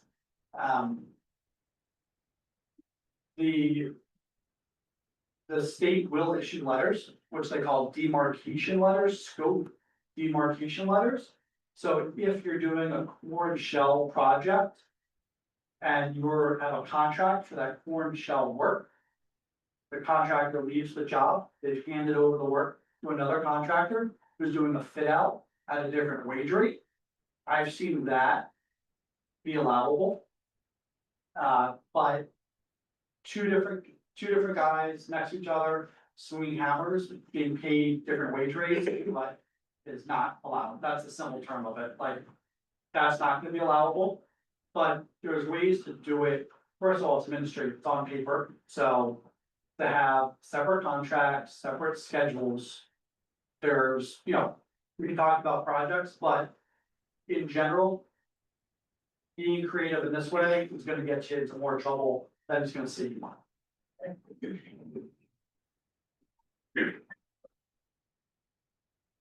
My project is more on the small scale, not the stadium size scale. How does volunteer labor factor into any of this? Yeah, And particularly using any of that as matching funds? that's a great question. Unfortunately, no in-kind services can be used for RACP scope. That's for reimbursable or match. Because it's an economic development program, they wanna see folks getting paid for the work. So they wanna see invoices and checks to show that folks were paid. It's great that organizations get this in-kind donations. I'm working with a project right now that's a big issue. And we're doing the scope. We're making the scope such where it's a good case study where it's a project where they don't have enough money to do all the work they want. They have enough more and they're gonna get some work donated to them. So what we're gonna do is, it's gonna be a building stabilization and roofing project. So we're gonna be outside of the building, stabilized as a RACP scope. And then later, once that contract's closed out, they're gonna get, donated work and materials to finish inside of the project. But it does not count towards the RACP. Most of our stuff, the kind of stuff that's been offered to us is more in the match cost category, so EM and architecture and design. Yeah, that's great. Is that allowed? It's totally allowable to use, it just won't be counted towards your RACP match. So, yeah, so I mean, that's in, It doesn't, if it you, doesn't disqualify the project. it doesn't disqualify the project at all, and those are some of the biggest expenses that, that RACP does not pay for. So if that's, in my mind, it's a really good best case scenario where you're getting things that are expensive and you need to do without having to pay for them. So that's, having those services donated is very helpful. I just wanted to ask, with the soft costs, architectural, is a rendering required? And would a feasibility study be required to even take a look at the project, or do you guys require more? Yeah, so, the question was, is are renderings or feasibility studies required for the application? And just, you're saying, us, you guys, so we're not reviewing the applications. The state reviews everything and the state makes all the determinations. We're just here to help all the projects, so I just wanna make sure that's clear. We don't make any determinations, we'll just give you hopefully good advice and get you reimbursed. But we don't, grade or, favor one project over the other. So for the application, we can get to that page. For the application, you don't need a rendering, you don't need architectural plans even. You need a project description and a cost estimate. Obviously, if you have some early, architectural plans, that'll help your cost estimate. But there's no requirement for a feasibility study or renderings.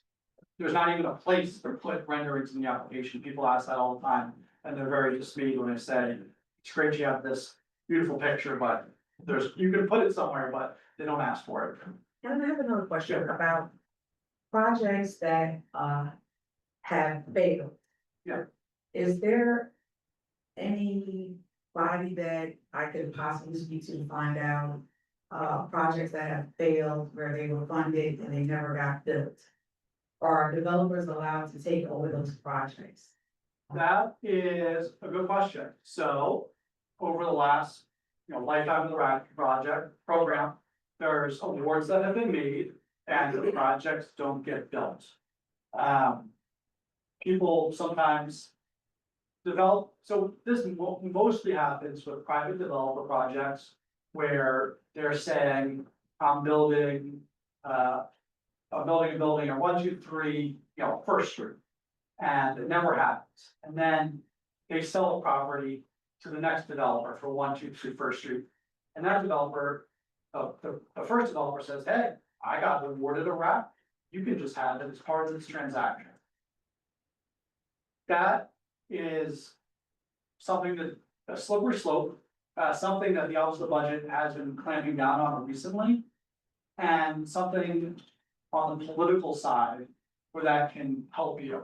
Where it is the Office of the Budget and Harrisburg, I think it's pretty bad form to sell a project with entitlement like RACP attached to it to entice developers. They don't want the developer to take credit for the program for that entitlement.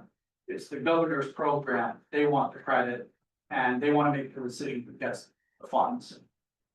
So if you come upon a project that has a previous RACP attached to it, we can talk to Harrisburg, and we can talk to your local reps, possibly the people that got it awarded originally. And make it work, and make it, to see what's happening. I'm working on a pretty large scale project right now where that is the case. Previous developer was awarded it, the developer went bankrupt. Someone new is on the site using the award. The Office of the Budget said, I don't like the idea of you taking this existing award. What we're gonna do is we're gonna take that existing award back. And we're gonna rewrite it for your organization, because we do want to see the site get developed. And we do like you, so here you go. But taking over a site with a previous award is no guarantee that it will be accepted. So if you come upon that in the development process, don't think that's a guarantee, talk to me, talk to your legislators, if that happens.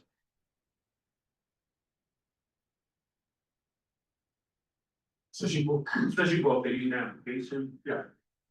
Those items being the construction budget, construction schedule, budget, project description, how firm those estimates have to be? Yeah, that's a great question. So yeah, let me just sort of talk about the whole application process and I'll answer that question. So. Here we are. You have a project, you got your line item. And you get the email from PIDC that says the RACP application period is open. This is your chance. So. We apply, we need, the most important thing to apply is the cost estimate. That's the basis for the whole application. A cost estimate can be, at the lowest level, a square foot estimate. This building will cost $300 a square foot, 10,000 square foot building. That's the lowest level. The more detail you can provide, the better. It shows your projects further along in the development process.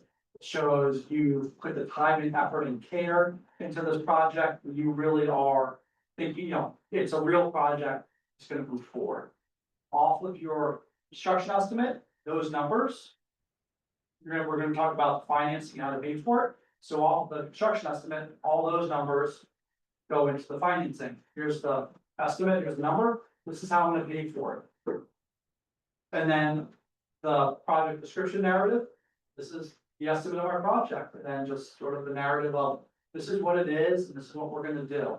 This is how it's going to impact our community. In the past, the application and the RACP process has asked for a lot of technical economic data, a lot of job creation numbers, tax impact numbers, and they've taken that out of the program. So there used to be a little, cottage business of folks during the application time doing these economic projections for your project. That's no longer required. So don't feel like they're obligated to get what someone was saying, impact study or, for your project, it's not a requirement of the program. So the application itself, you'll see it's surprisingly light. It's the narratives, it's a general schedule, it's a general budget, and a description. The application is a living document, and the PMP is a living document. Because the timelines we discussed multiple years, the program understands that projects change, scopes change, funding, the economy, everything changes. So you are not obligated to build what you say you're gonna build or the cost of it. But what the advantage of being further along in the development process is I have the basis for a large project. And that gives me the ammo to ask for a big RACP grant. Where if I don't have a lot of information, then I'm not gonna be able to ask, or if, I'm gonna undergo my budget, I'm not gonna ask for the right amount. My financing isn't there, so being further along in the development process helps. But it's not an obligation, and then because it's a political program. Again, merit alone doesn't get you awarded these grants. So having a good application helps, but having an application that checks the boxes and having some political friends also helps. That makes sense. And so the application it's quick. So typically it's open for 4 weeks to 6 weeks. So having that construction estimate, which is the longest lead time, is the most important document. So after this meeting, you should start thinking about, is this right for my organization, for my project? And where's my cost, how is my cost estimate look? Is it good enough to submit to being reviewed by this? That's the biggest advice I think for the application is cost estimates everything. And then from there, it's, the answers to these questions. It's what am I building? What's my impact? Who am I helping? And, when it opens up, you'll see that it's pretty short and to the point. And you know when it's gonna open up, so you don't know. Yeah, we don't know. I work on this program every day, and if I'm lucky, I'll get like a 1 or 2 day heads up. But, I don't know. So it's really at the whim of the governor, when they're ready to open it, and it's a closely held secret, and there's a lot of rumors out there. The RACP world has rumors of, I hear it's opening, gonna open, before Thanksgiving, it's open before Christmas. Every RACP rumor is a bad rumor unless you hear it, unless you're talking to the governor himself, so, that's the disadvantage of the program as well. That you don't know when you're asked to spend this money and do this work, and you don't know when you're gonna be asked for it, so I sympathize, I totally get it. It's not ideal for everyone sitting in this room, but that's the nature of the beast, and just have that cost estimate ready and as detailed as possible. That would, be a big advantage when it comes time, because it moves quickly, it's 6 weeks, but everyone in Philadelphia is calling contractors, estimators and saying, I need this, and saying, yeah, so does everyone else, so having that dialed in is helpful.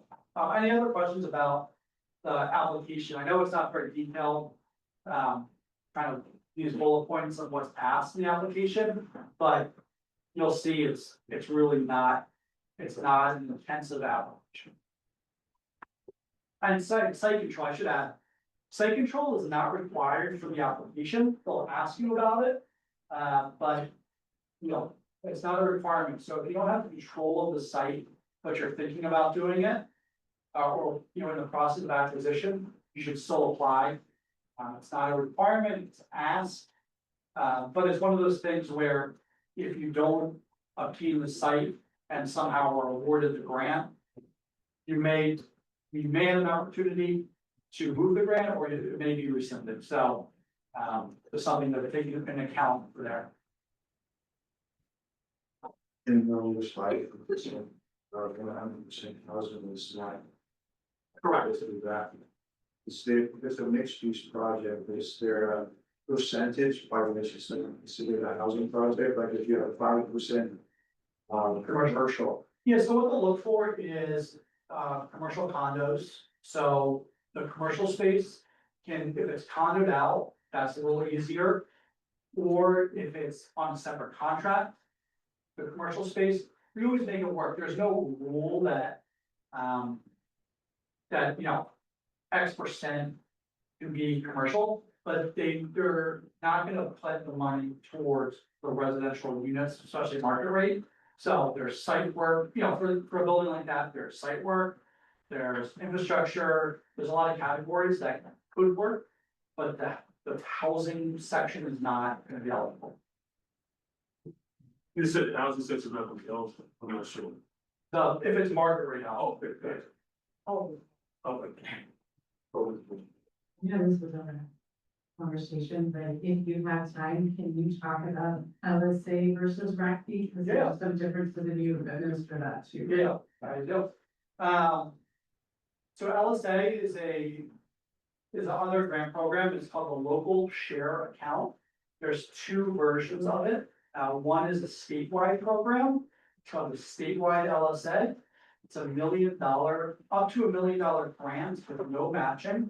It's a great program, especially for smaller projects. So if you have a construction budget of $1 million or less, that is a much better program for you than RACP. That program, just go to the, search statewide LSA.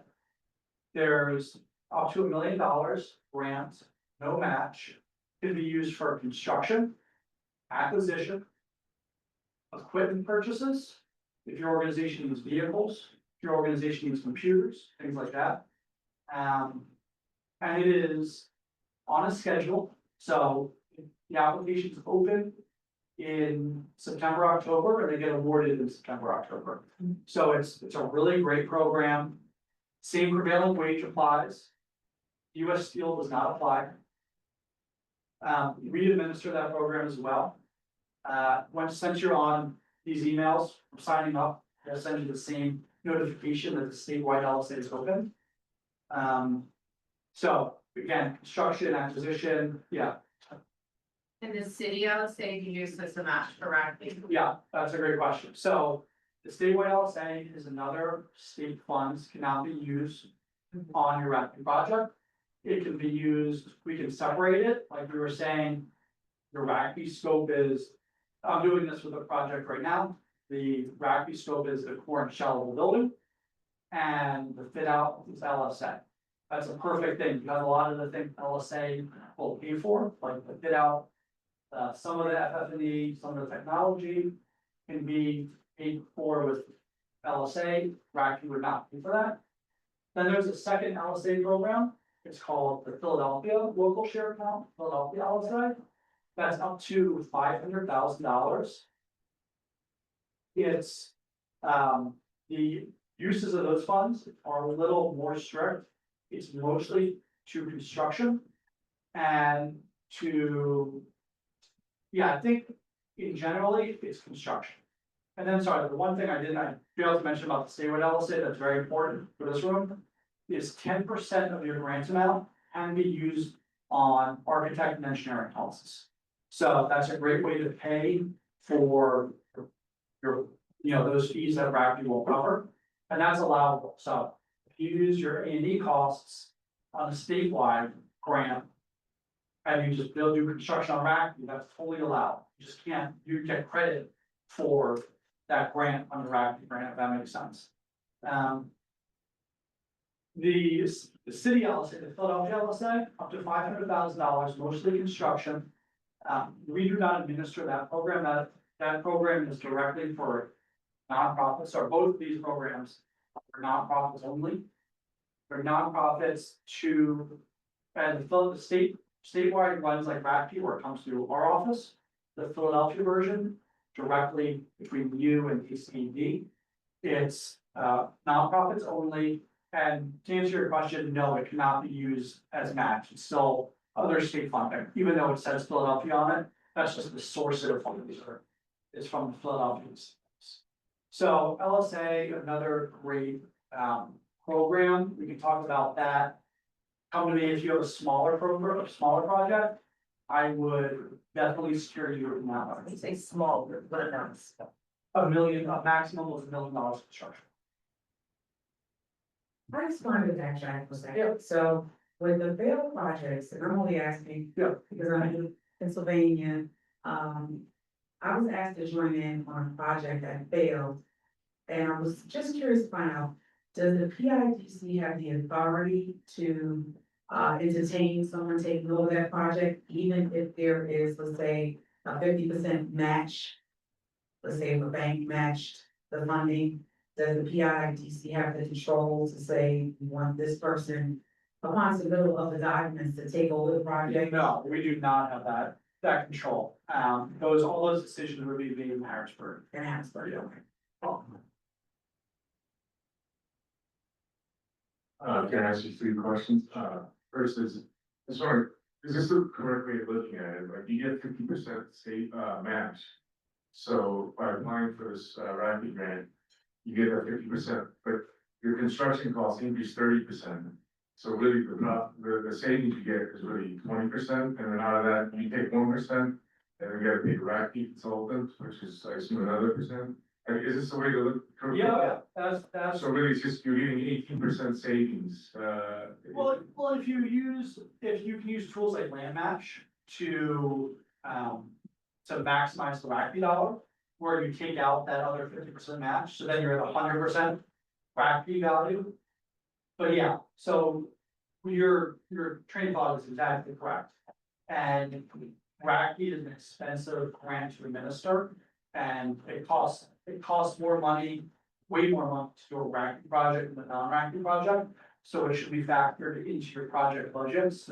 But yeah, that's exactly right. and what is the sweet spot? I know it's $1 million minimum, but is it like 2.5 that we're pursuing? Yeah, so a $500,000 grant is, you're not getting a lot of value, as you can already just, figured out. So yeah, like over $1 million, it's usually a good deal.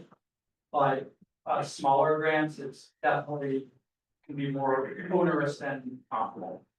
Final question, regarding the construction budget, what happens if you, ask for more money and if you have, money left over, if you ask for less money, you have cost overrun, what happens in those situations? That's, if you have money left over, then I've never seen it, so. But if you have overruns, which, is very common, there's no additional funding there. You're required to find sources yourself to pay for it. Okay, this is a kind of a theoretical question, I'm curious if you have an opinion on it, don't, fine. What would you say, do you think that since the RACP grant incurs a lot of expense, construction side, theoretically, there would be a point at which the added cost that you're adding to your project exceeds the value of the Yeah. grant? That's what he was asking. Yeah, so what typically would you say is that threshold, Yeah. like how much would it be, 3-to-1 ratio, 4-to-1 ratio? Yeah, it's not that simple because of the other funding in your project. So say you have a project with federal funds where your full projects require to pay a certain wage rate, then the RAC and US Steel. So then the RACP funds don't add any additional cost to your project. But if you're doing a standalone RACP project, anything under $500,000 is, in my view, not worth it. The costs have just become too high, the project escalation cost because of the grant. Folks rarely get awarded under that amount. They ask, you have to ask for it, which I would obviously advise against. But the typical award is between $500,000 and $2 million. And, that it works. Organizations need this money, it's great to have, so I would never turn down the opportunity, but it is the math you gotta do to see if, you know, what difference is. It's, you're getting awarded $1 million grant on paper, but you're not taking home $1 million savings, that's, you know, that's for certain. Since savings because of the wage part of it. The wage, the steel, and just the time and effort to administer the project. So what's the percentage of what's the percentage of administration? It just takes, it's up to you, it's project by project, but it's your time, your money, your, you know, your effort. And it can be onerous, and if you hire a project manager, then you're looking at, you know, $50,000 for your project plus, so, you know, those. That total value that you need for your grant starts to Exactly, diminish. starts to diminish. Yeah, and it's, I was gonna ask you a similar question, because, so I guess where my mindset would be at is in that threshold we talked about where you get down to the 18%. As a gap under PIDC, how much more have you seen any interest eating away at that savings? yeah, it happens, so interest rate right now we charge for a bridge loan is typically between 7% and 8%. We have our CFO in the back, so. She's saying 8%, but it can, you know, a RACP project, it can add up. And it's unfortunate for some projects because it's out of the project's control. So you're at the timeline in Harrisburg, you're at the timeline of your state assigned consultants, and you're at the time of your contractors really to resolve compliance issues. So you can have the interest clock just running, and you're almost hopeless because there's things out of your control, you know, incurring those costs for you. So it's something that you need to, you know, as you're performing your project, to take into account. But yeah, typical bridge loan right now is 8%. I have a friend who's a project manager for RACP, she told me it's 90 grand, whether you get $10 or $10 million. Yes. Base project manager. Good. She told me it was 90 grand. Base, regardless of how much money you get. The base project management cost that she charges, goes just to RACP, she's so happy. Well, that's not. Neither here nor there, but can you go through an example where, you're using not land to acquire, but land value to match and cash flow, like, Yeah, I don't fully understand how Yeah, that sure. would work, if you have like $1 million grant and yeah, you need $1 million expenses, but you got $500,000 of land value you're using on the application, yes. or how do you capitalize the rest? Yeah, so. We'll jump ahead. All right, here are, should we take a break? No, we're not taking a break, all right. You need a break, you can take your break. All right, so the RDA forms, this is the sources and uses of the RAC project, so it's a really good time to talk about land value and matching funds. So the RDA form, so this is the RDA 300 form. This is the RDA 301 form, and this is the 302 form, which is a construction cost breakdown. We'll start at the 300 form. So up top, this is your project information. The grantee is paid, the sub-grantee is you. We got the chairman of paid here, and we got my name as the contact person. Then we get into the categories of RACP and matching funds. So your redevelopment assistance funds right here, those are your RACP fund, that's your grant amount. We'll use $1 million in grant funds as our example, even as easy. Local funds are city funds. Local is city in this case. So if you receive any commitments from your council person or commerce department, this is where those city funds would go.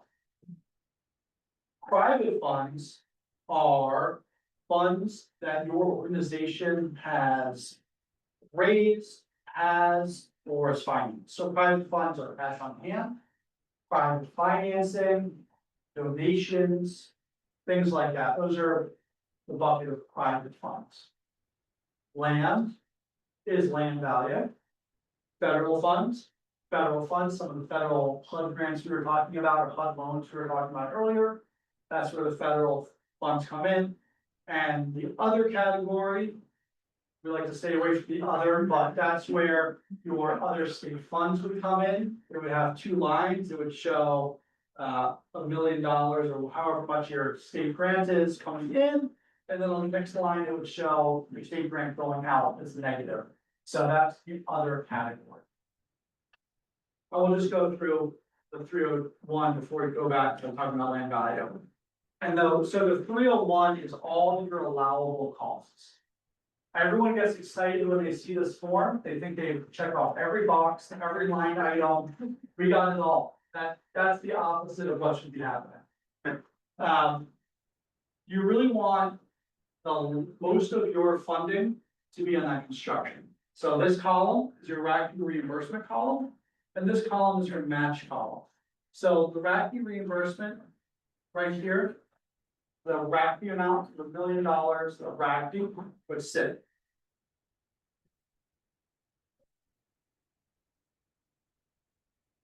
So, okay, and then we got so the other things that are allowed for reimbursement, we can just check down the list, it was on our earlier slides, so construction, permits, equipment, land value, there's two categories of land value, in all of your cases, it would be sub-grantee land value, so 4D. And then interest during construction. The rest of the categories are match-only categories. So match-only categories are contingency, but that does often get transferred into reimbursable if your project doesn't hit costs. So contingency, legal, again, is the soft costs, feasibility surveys, designs, inspections, operations and maintenance, administration, all of those things are match only. So is everyone good on what's match, what's reimbursable? Okay, that's a good thing, that's pretty key to the program. And then the third page, this is just where your construction estimate would be. It would be, it could be a single line of, see attached construction contract, or you can, do all the lines out. I like to keep things simple, PIDC construction, $1 million, and then we just attach another page of the continuation sheet or schedule values. Okay, so we'll go back, we'll give a land value example. You have $1 million construction projects. And you want to maximize your RACP dollar. So $1 million in the top square here for your redevelopment funds. And I want to use $0 out of my pot. So I have, and I'm lucky enough to have appraised land value of $1 million. So I put $1 million here. I put $1 million here for a $2 million project. All right, have I lost anyone yet? Okay, yeah. Okay, okay. I think you're a little late for some of our land value discussion, so you can use your appraised land value, and it's land and building, they just call it land value. You can use the appraised value of your property. This one is like, what, this already assessed. with- Exactly. Right? It's a third party appraisal, Okay. but that value has matching funds. So then, okay, so we have 1 million and 1 million equals a $2 million project. And then on this page, we have our construction cost breakdown for $1 million, it's our $1 million project. And then we go, I know I'm jumping around, so please tell me if you're confused. So then, okay, so we have our $2 million project on the first page, because we have $1 million of RACP construction, $1 million of land. Then we go to our third page, where we got our $1 million of construction. And then in the middle, they all meet, so we have our $1 million of construction here. And we have our $1 million of land here for a $2 million project. So page one, $2 million project, page two, $2 million project, and the third page is just construction only, that's $1 million detail for construction. So how do I pay for that? We're gonna talk a lot about it next week, but in simple terms, you would get a loan to pay for your $1 million RACP bridge. So there's sources of loan funds. The RACP, the value of your RACP grant can be a traditional construction loan. It could be a bridge loan. It could be an operating line of credit. It could be any short-term or long-term financial instrument that you have access to pay for the construction. It could be cash. It could be, very broad. It's the least regulated financial section of this program. So you have your RACP bridge, and then you knock out your land value, have it on your appraisal, and so that maximizes your RACP dollar.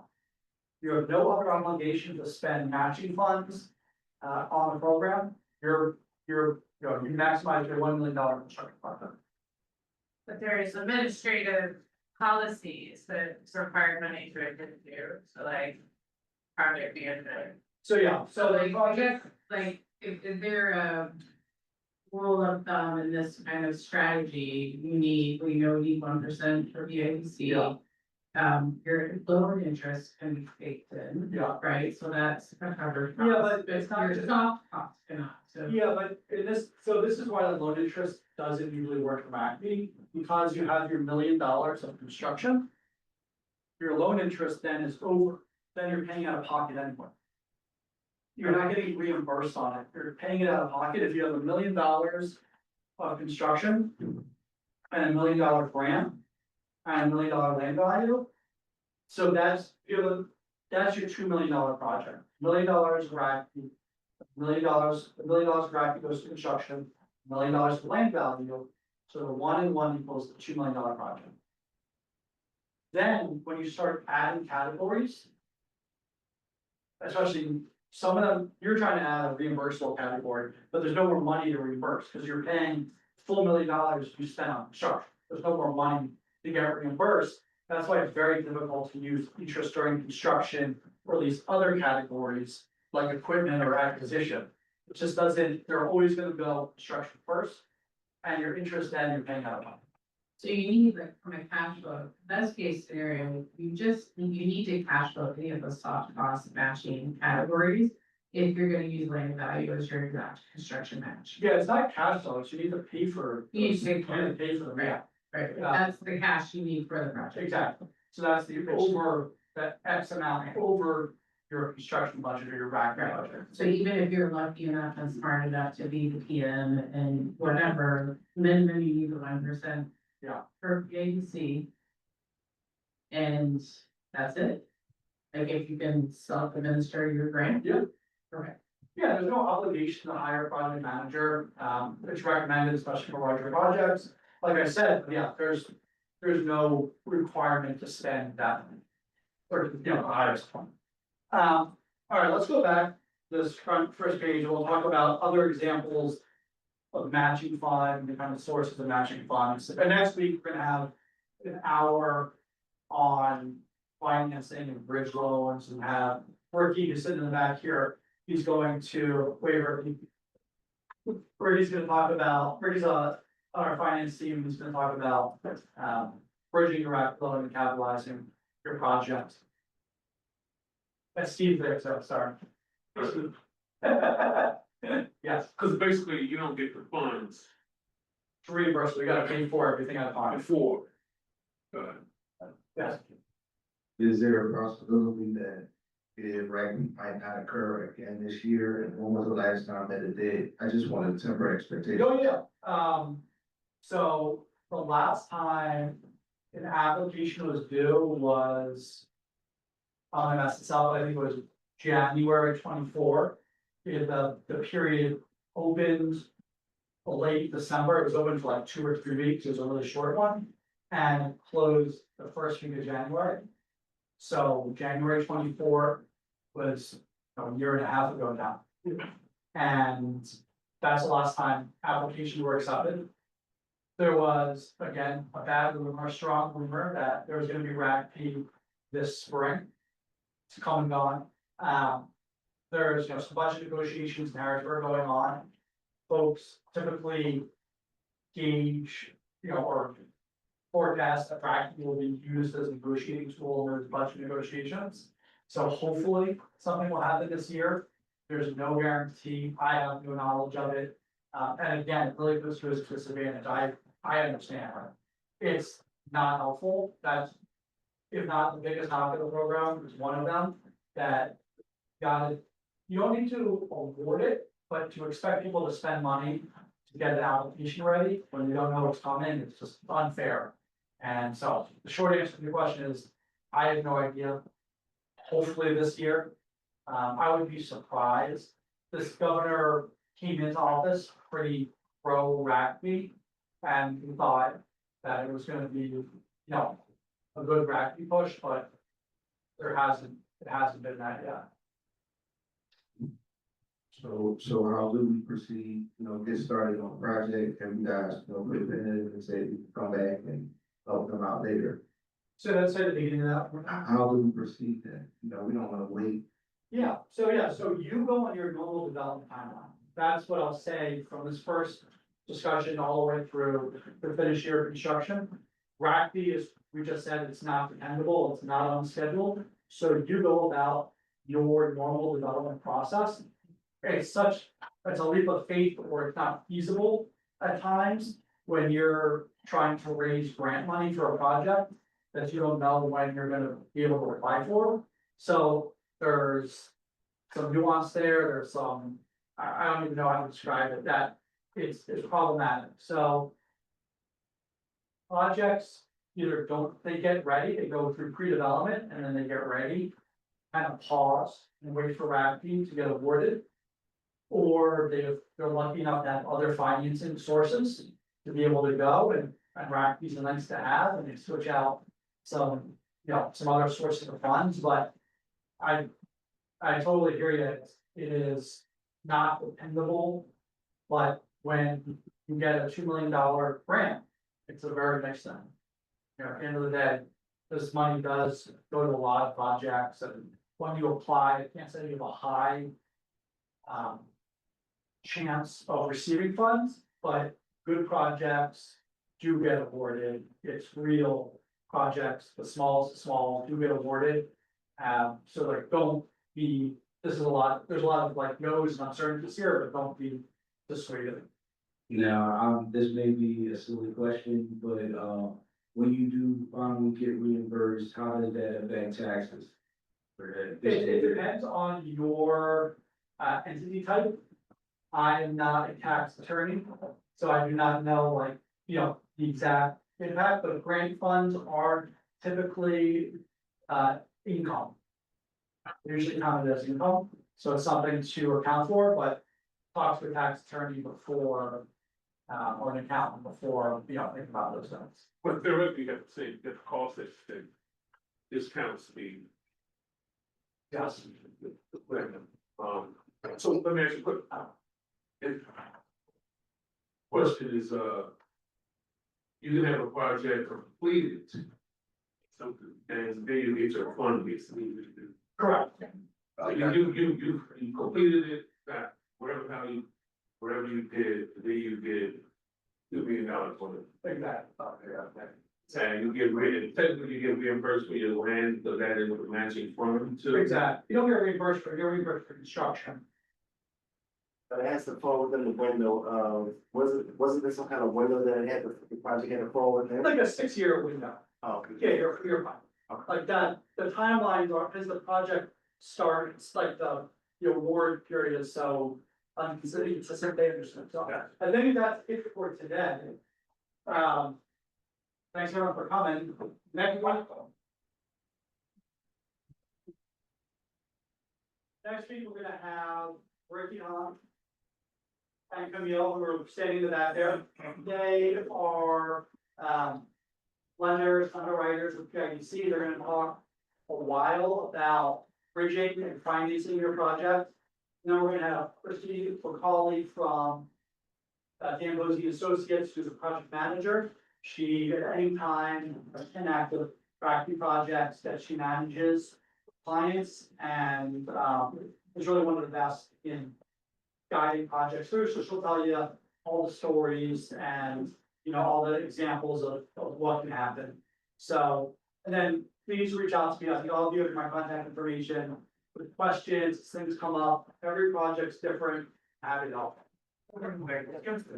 Yeah, Forest, there was holes in here. Oh, that's right. Yeah. Yeah. Thank you so much.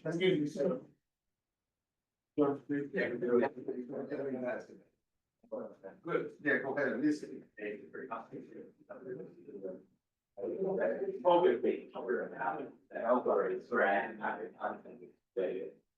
think I need to talk to some new.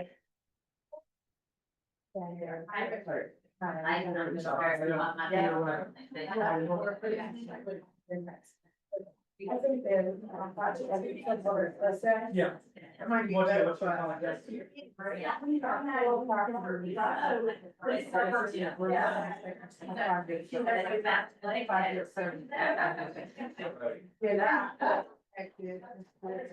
For the area and, before I introduce.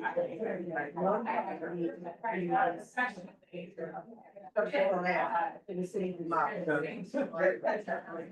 the other extra single family, and they have to be so that the personal experience with the covenant restriction of the 20 years. Yeah, I will, see what I Yeah. That way to go, or like, almost like, okay, read about it, it has like, September 15th. Okay. You can't do that. I'm looking for the. Yeah, that's. It's something million dollars. Yeah.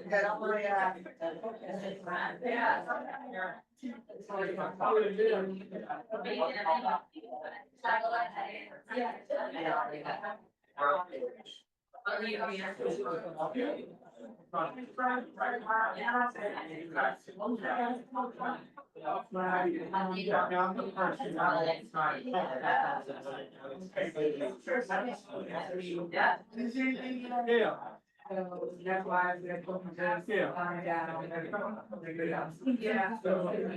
Yeah. And he doesn't.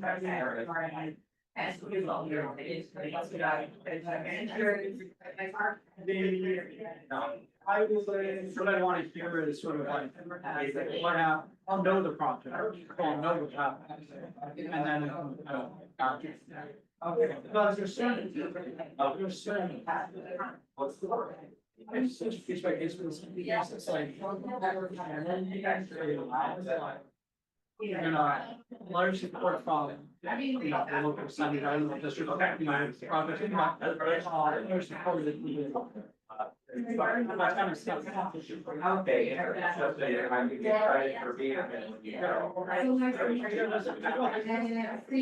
Yeah, come back to me. Okay, absolutely. That was great. Yeah. I learned so much. Yeah. Yeah. You're gonna be working on. Yes. They're going on, super.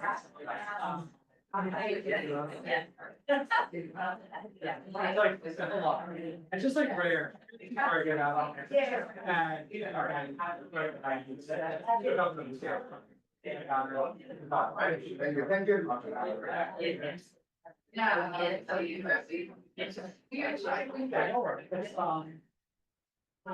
Put a lot of really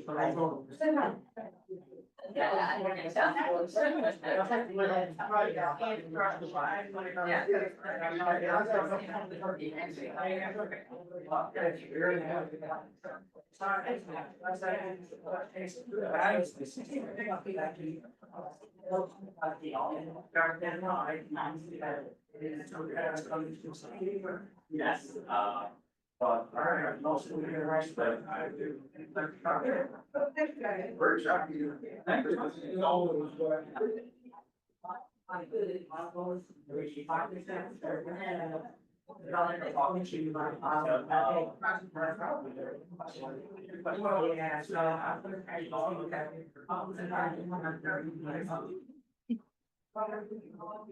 This is cute though.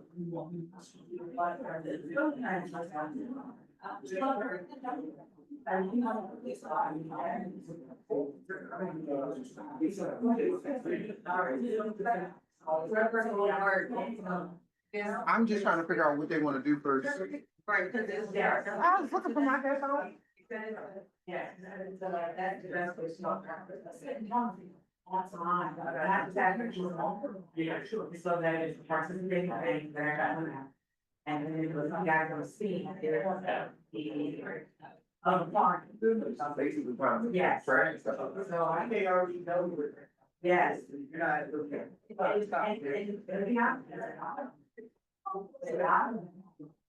And it was, you know, why do you have a little bit of use of money?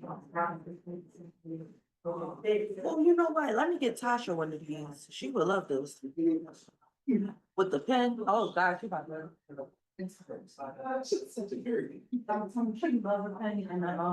Don't forget to end the Zoom.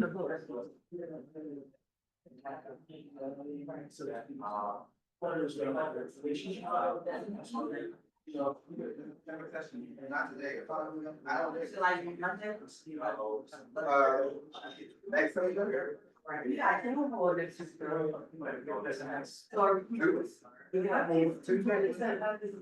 One is, you know, we are in money, it's the street. Well, I mean, that's good stuff.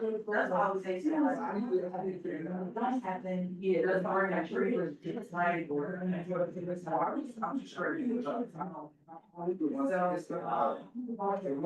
This way, right now, I'm just going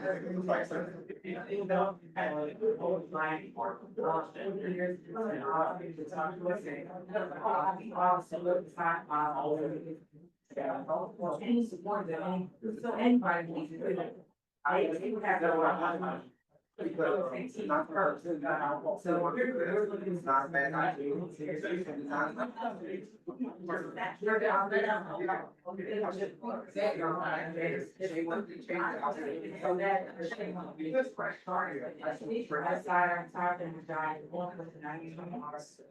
So they did a little job, maybe I'm supposed to be charged. Second grade.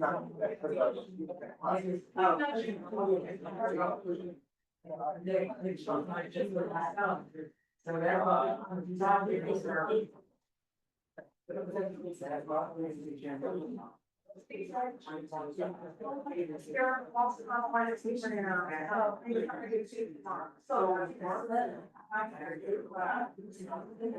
Okay.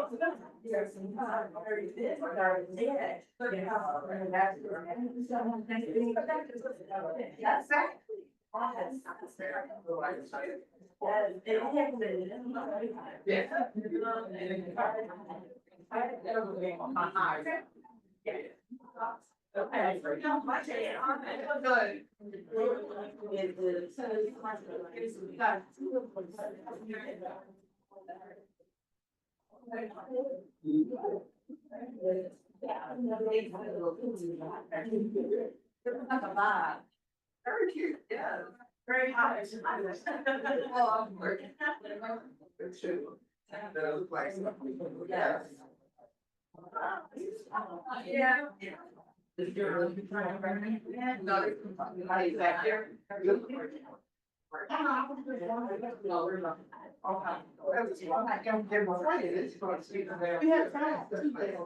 Oh, but it's like that's amazing. That's what you're thinking.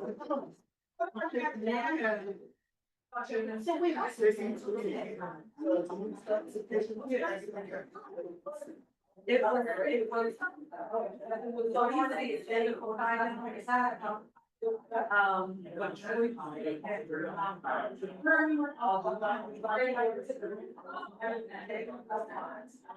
And so, we sent these.